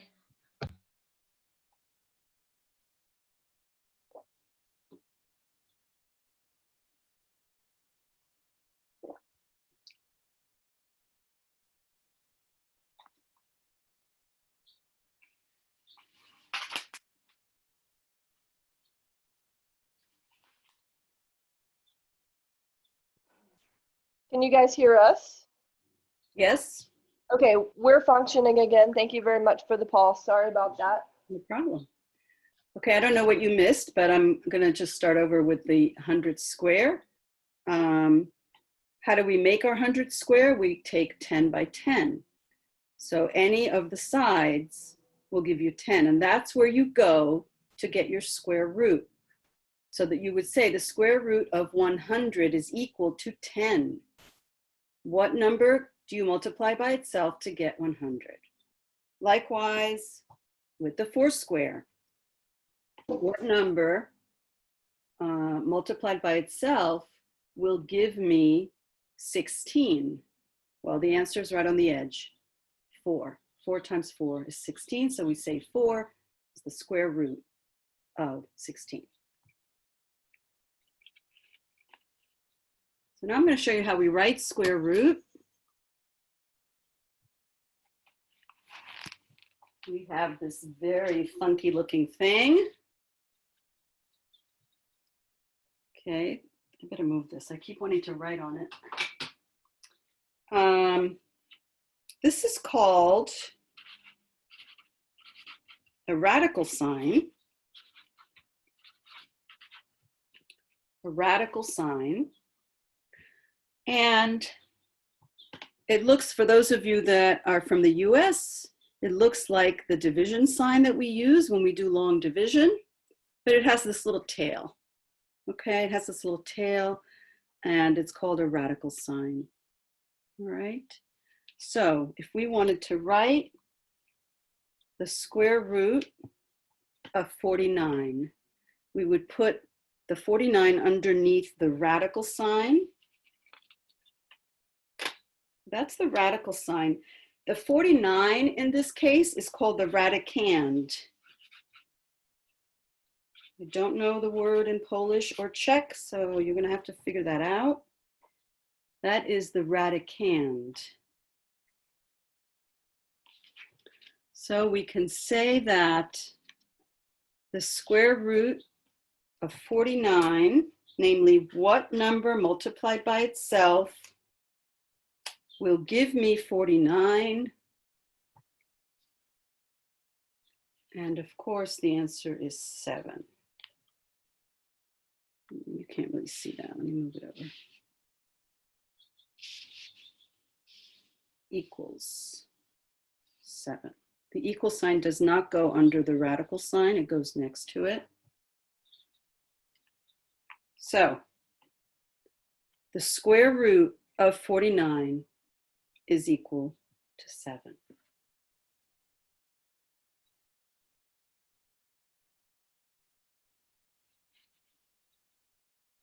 So there's an interesting little story about this radical sign. I don't know if it's the sign that's used elsewhere. This is what's used in the United States. But the word root comes from the Latin, meaning the Latin word is actually radix, R-A-D-I-X, radix, which means root. And what happened eventually is everything else was dropped and just the R was used. And you can see how they might have derived the radical sign from just the letter R. Okay. just a little bit of history and etymology there.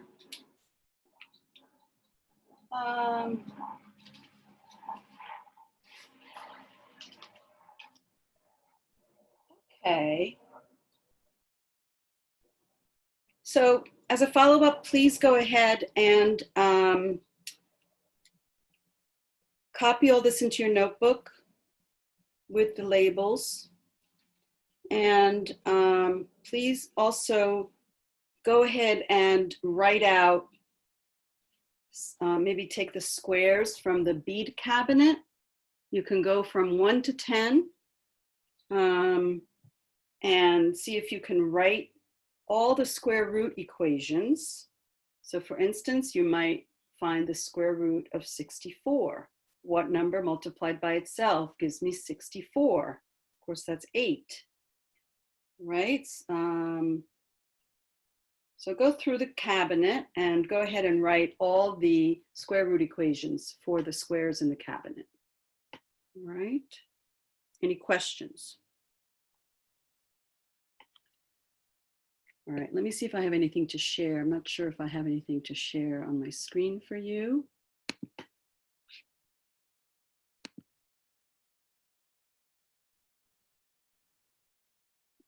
No. Okay. All right, so we just looked at the introduction. So the title of the next lesson is actually very, I think, mislabeled. It's called Square Root for Quantities More Than a Square.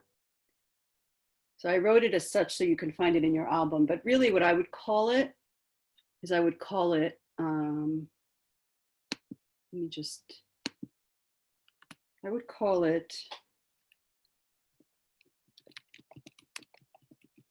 estimating square roots of non-perfect squares. That's really what I would call it.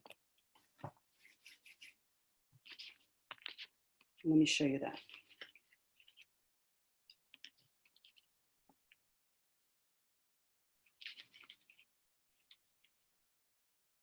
All I need for this next lesson is paper and pencil.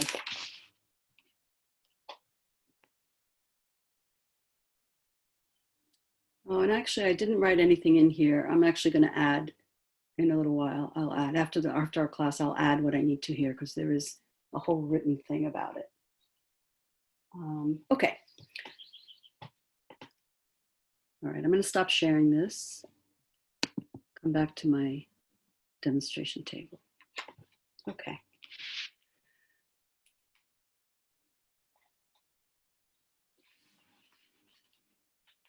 All right, square root for quantities more than a square. Square root for quantities more than a square, or estimation of square roots of non-perfect squares. And you'll see what I mean in a minute. All right. So say I have the square root of 52. Say I have the square root of 52. And actually, for this exercise, the children should be given, they should have had already, actually, a list of the perfect squares. I'm just going to do it real quickly here. N squared. So we have 1 is 1, 2 is 4, 3 is 9, 4 is 16, 5 is 25, 6 is 36, 7 is 49, 8 is 64, 9 is 81, and 10 is 100. Okay. By this time, most of them will have memorized the perfect squares of numbers 1 through 10. All right, so what if I asked you, what's the square root of 52? Well, if you look at your perfect squares, 52 is obviously not a perfect square, right? Because 7 squared is 49, 8 squared is 64. So we know that the square root of 52 is going to be somewhere between 7 and 8. That's really all we can say right now. We don't know any more right now. So I can say that the square root of 52 is going to be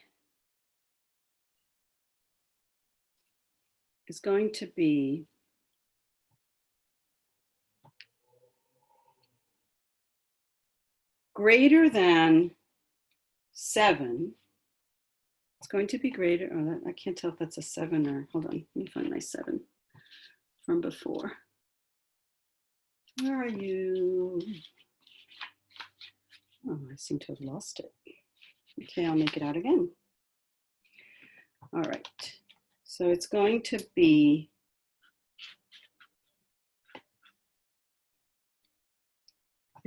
certainly greater than 7, but less than 8, right?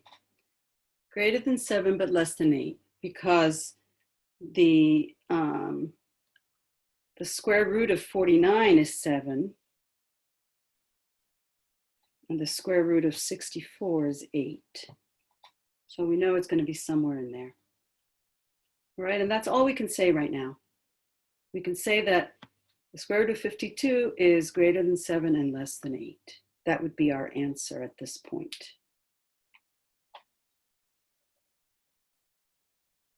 Okay. I would like you to copy all this down into your notebook, and I'm going to give you some practice problems, which I'm going to add right now real quick so that you have them in case you want to practice. I will add all this into here later. All right, for now I'm just going to put in some practice problems. Okay, so we can do 85. We have a question here, Monica. Yes?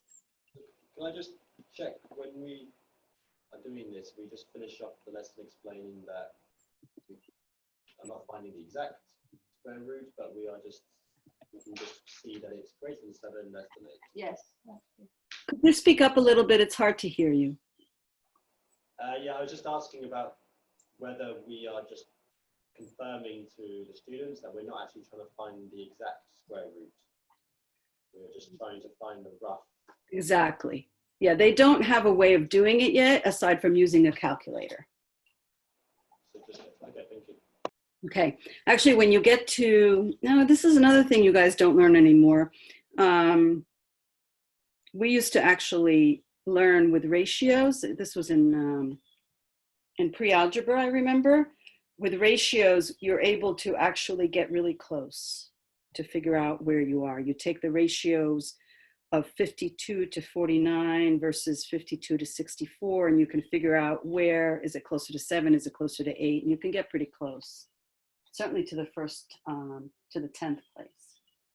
Okay, you're gonna find square roots of, whoops, 85, really any number that's not a perfect square, 10, and these are all square roots, 29, 70, all right.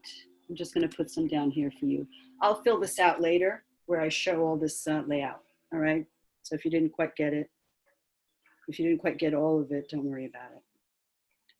All right, any further questions?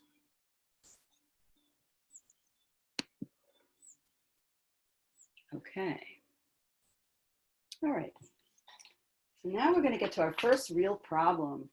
Oh, before we do that, one more lesson, guys. Okay, so good job finding the square root of non-perfect squares. You did very well with that. Now, we're going to move on to finding the square root of larger numbers beyond the square root of 100, certainly. And I'm going to show you how to do that with the stamp game. If you prefer the pegboard, you may use the pegboard, or you may also, if you prefer, you may also use the square board or division board, whatever you have. Okay. All right. So I'm going to show you one thing before we move on. I'm going to get another marker. This marker seems to be running out of ink. Let's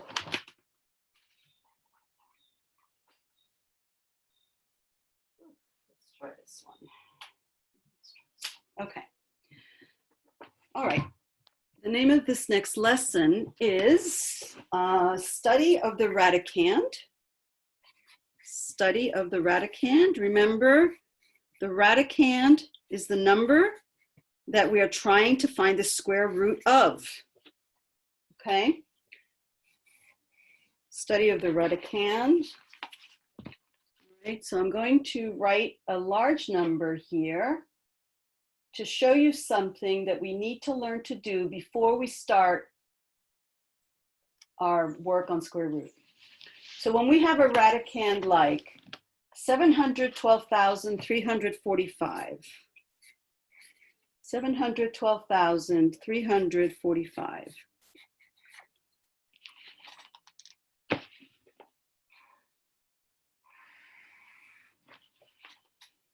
Okay.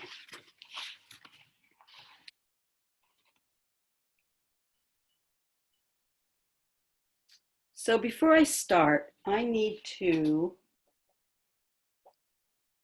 pair the numbers from right to left. Pair meaning 2.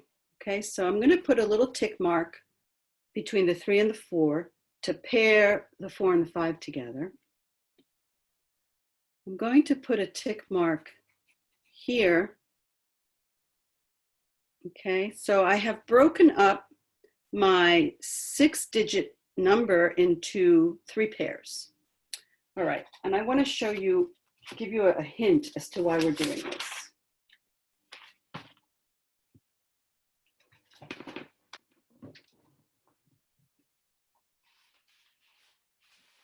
Okay. So, sorry about this. Shouldn't have crumpled it. Let's go back to our square guide. Well, let me see if I have a good one here. This is ridiculous. You have it in your handouts, the square guide. I'm trying to find it real quick here. It shows us the n and n squared. Where did I put that? Probably way back here with the perfect squares. All right, you know what I'm going to do? I'm going to go to... You just need to show it to the students. Yeah, I'll get it from Google Classroom. Okay, I mean, it's here. If you guys can see my screen so that the students Yeah, I'm actually going to share it on the screen because Okay, sure. I want them to see it very clearly. So let's go to Classroom and let's see, squaring. We have so many wonderful things on here. This is a treasure trove. Here we go. Treasure trove. I hope perfect squares are here. It's the one that says 16 square chart, Monica. Thank you. You're welcome. There we go. Beautiful. Okay. So I really only want to look at, let me make my screen bigger. All right. I really only want to look at the first column and the second column. I don't need to see all this other stuff. All right. So if I'm going to look at just this, maybe move it up a little bit. Okay, we're almost, 10 is not showing up. Okay, that's fine. I'll talk about 10. Okay, oh, 10 is up there. Okay, so this is good. So let's look at I don't know, let's look at the square root of 36. The square root of 36, which is a 2-digit number, has an answer in the units place only. It has an answer of 1 digit. And that's true for all of these that are 2-digit, right? All these 2-digit square roots have, all of these 2 digits perfect squares have a square root of 1 digit, okay? Including the 1-digit perfect squares also have a root that is 1 digit. So no, actually this is good. Let's look at all of these. So let's look at the 3-digit move. I'm getting all sorts of stuff on my screen. Let's look at the 3-digit perfect squares. They have 2-digit roots. The 4-digit perfect squares have 2-digit roots. The 5-digit perfect squares have 3-digit roots, and the 6-digit perfect squares have 3-digit roots. So you see the relationship is 2 to 1. I'm sorry, I don't get it. Could you please like go over it again? I'm sorry, guys. No problem. Okay, so let's look at 25. 25 is a perfect square, and it has 2 digits, right? The square root of 25, do you know what I mean by 2 digits? Digits means how many Yes. numbers? Yes, okay. So the square root of 25 is 5, it has 1 digit. Okay, so that's a relationship of 2 to 1. Let's look at 36. 36, perfect square, has 2 digits, 3 and 6. The square root is 6. So again, the relationship of 2 to 1. If we go to 100 square, actually, let's not do that one yet. Let's go to this one, 1600. So the perfect square of 1600, the square root is 40. This has 4 digits, 1600.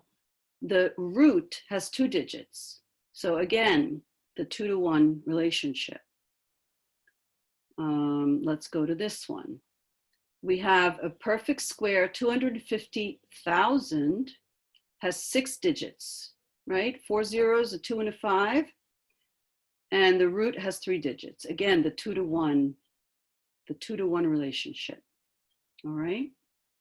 So this is why we pair the numbers in the radicand by 2 so that we can tell in advance our answer will have how many digits, what place value. So I know that if I look at 250,000, I know my answer will have 100 in it, tens and units. Okay, if I have a 4-digit, like 3600, if I have a 4-digit radicand, I know my answer will be in the tens place and the units place. All right, this is. We have a question here, Monica. Yes. I'm sorry. I'm just curious how to explain, if we're setting this up as a rule, should we say that 10, 20, and 30 are like the exception to that rule, kind of? No, so I will give you exact wording, which I will actually add to my thing, which I haven't done at this point, but I will give you exact wording. So what I'm showing you right now is exactly what I would show children, okay? After I gave them that rule of pairing into 2s, I would go here and I would say, this is the reason why, all right? This is the intuitive reason why. Now, let me address something like 100, right? Because we don't have 4 digits here, we have 3 digits, right? Which is why we start our pairing from the left. We always start from the left. So if we were to pair these up, we would get 1 and 0. We put a peg mark right there. So let me get off this chart for a minute and go back to the demonstration board. Okay.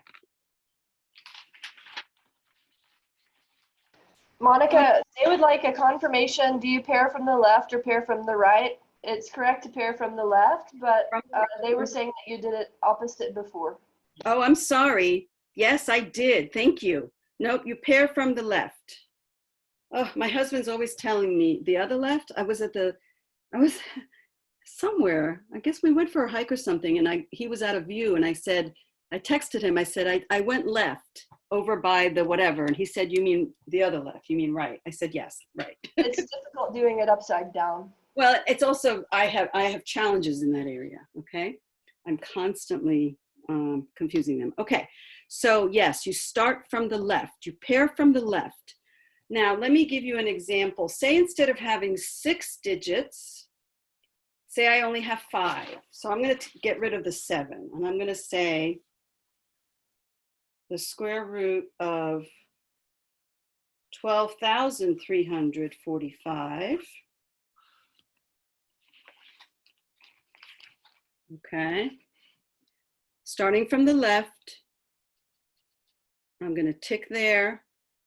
I'm going to tick there.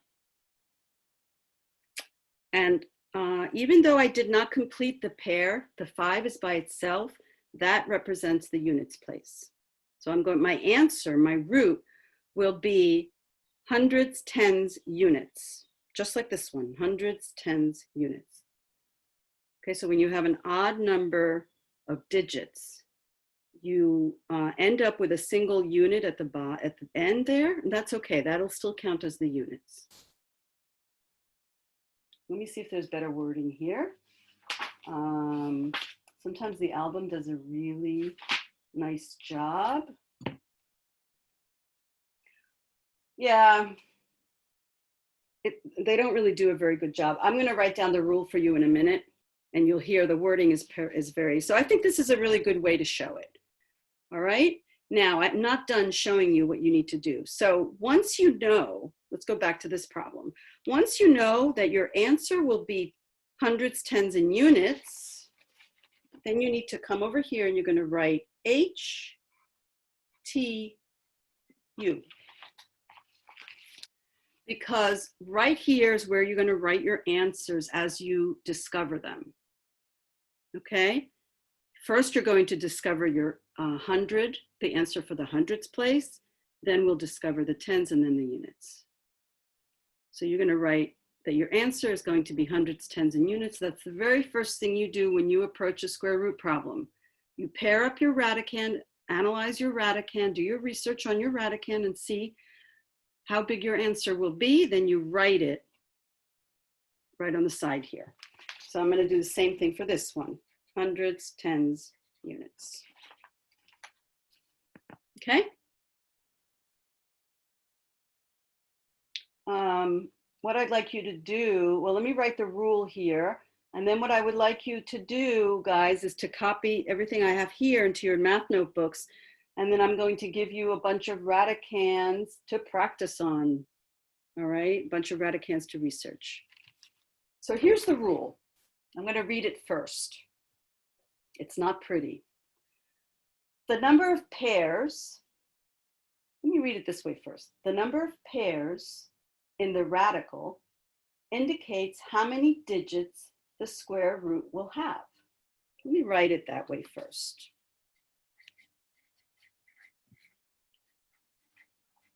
The number of pairs in the radicand will determine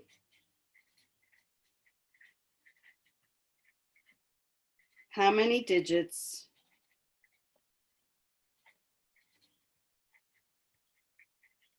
will be in your root.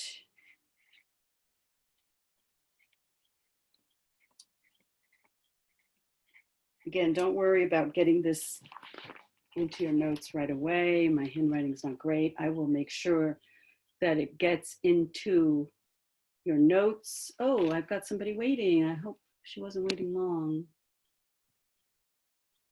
Okay.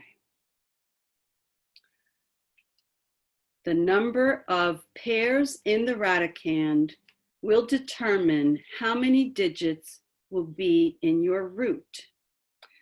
All right, the way they write it which I think is really confusing. They say the number of pairs plus a remainder group, if any, in the radical indicates how many digits the square root will have. So if we want to put in some comment here about what happens when you have what they call it a remainder. I hate to do that because a remainder has a very specific thing. So we're going to reword that a little bit. So this is the basic rule about the pairing. And then I think I would say something like,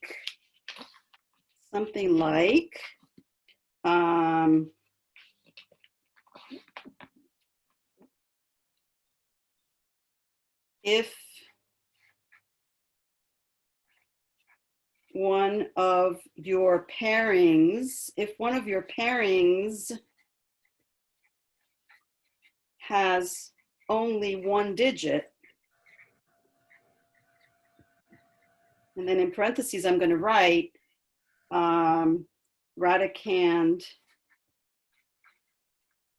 has odd number of digits, because that's the only time it'll happen, odd number of digits.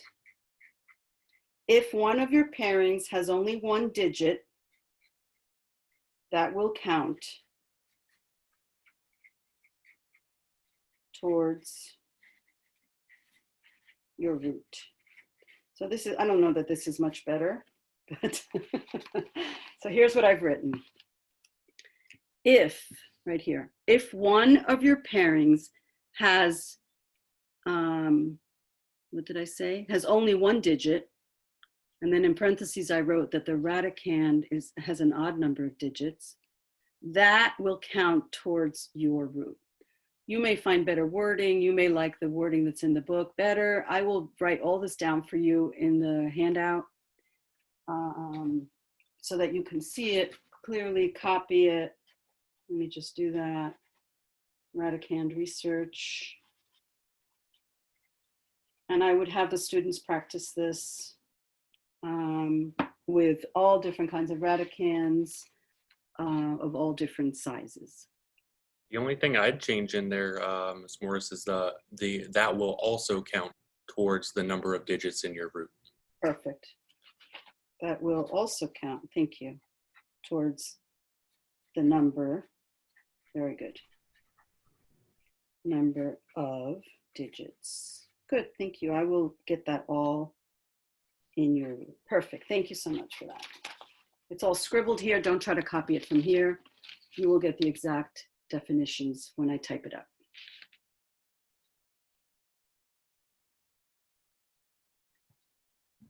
Could you please read it again? Yes. So the rule is the number of pairs in the radicand will determine how many digits will be in your root.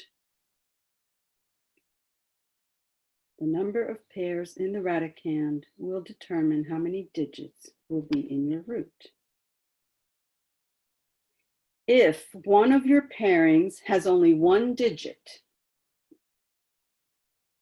if one of your pairings has only one digit, in parentheses I write, the radicand has an odd number of digits, close parentheses. The radicand has an odd number of digits. That will also count towards the number of digits in your root. That will also count towards the number of digits in your root. Okay. So this is a pretty substantial lesson. It takes up less than half a page in your album, but you see it's a concept that needs to be practiced and it needs to be explained. You need to show the table of perfect squares and their roots in order to make it clear, or at least intuitive, as to why we do this.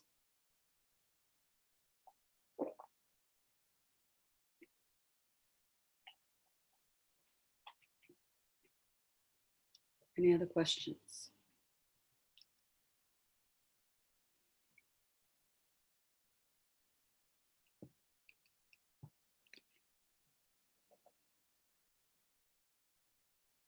Marjorie, sorry it took me a while to invite you in. I didn't see you there.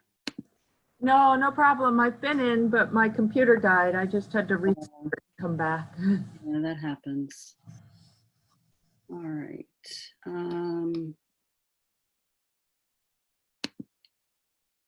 So let me pull up this again. Okay. Just want to check where we are. Oh, that's what's coming up tomorrow, guys. Okay. So it is, I think, 11 o'clock my time. Yeah, 11 o'clock my time, which means it is 5 o'clock in Prague. Amazing. Okay, I don't really want to start the next lesson because it's getting to the meat of square root, the square root algorithm, which is a long list of fairly involved lessons. So I think this is where I'm going to stop today. Let me come back to the camera and put myself on. Okay. So I think that this is where I'm going to stop today, guys. This will give you a little bit of time to practice, write in your journals, recover from the afternoon. Those of you that are in the States have a great advantage because it's morning for us. We're all nice and fresh, ready to go, and everybody overseas is dying. They're like, oh my God, I've been staring at the screen all day. So there's that, there's screen fatigue and just regular fatigue from doing this all day. So Monica, how long exactly should we practice here? Till 5:45 or 45 minutes, 30 minutes? I would say that I would do at least half an hour, and Okay. I would leave it up to you guys to judge where you are with your work and with your stamina. I would say at least a half an hour. And so will we meet back here in half an hour? No, I think we're done. Maybe we should, yeah, to answer questions. That would be good. Okay. So So we'll yeah. be back here at 5:30. Yeah, 5:30, we'll come back and answer any questions before we close out for the day. Okay, cool. Thank you. All right, guys. Also, I'll leave my sound on, so if you need me during the next half hour, I'll be in and out, okay? If I don't answer you right away, I've stepped out of the room. All right, thank you.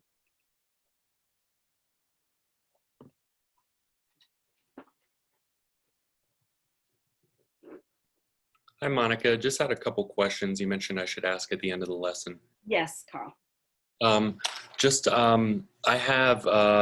was wondering if you guys have a printable version of your album. I don't have a copy here to work with. Okay, so, I have been trying to get a PDF version of this album for years. And so the people that write this album is Montessori Research and Development. And Okay. They miraculously do not, last I checked with them, they do not offer PDF version, which is beyond me at this point. However, you can order a paper album from them. They cost, I think with them, they cost like maybe 50. If you go elsewhere, you can buy it for 30. There are cheaper ways to get it. And then it'll be shipped to you within a few days, hopefully. Okay, perfect. Okay, I'm on their website now.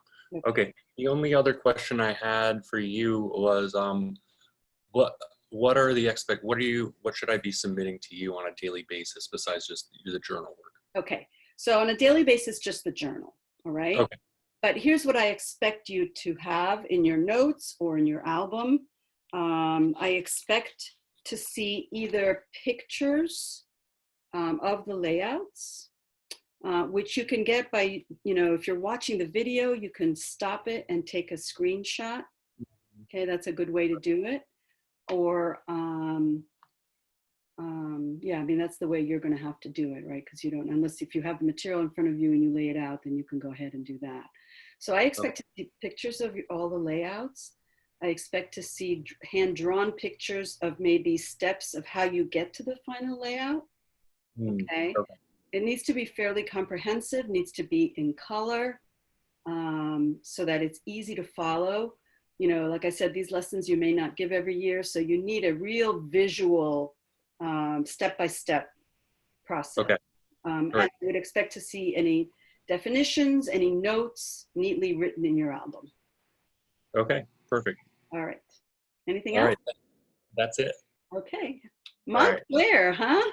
Yes, yeah. It's been a while since I've lived there, but I still have family there. Oh my gosh. Where did you live in Montclair? I lived on Montclair Avenue, actually. Oh my God. If you go from the high school, if you go just past the skating rink. Yeah, of course. Yeah, I lived on Grove Street, all the way on the Clifton side by the Exxon station, across the street from the cemetery. I actually, in my bedroom, when I looked out the window, that's what I saw, and that's where I used to walk my dog in that cemetery. So that's great. Okay. All right. Thanks. Thanks, Monica.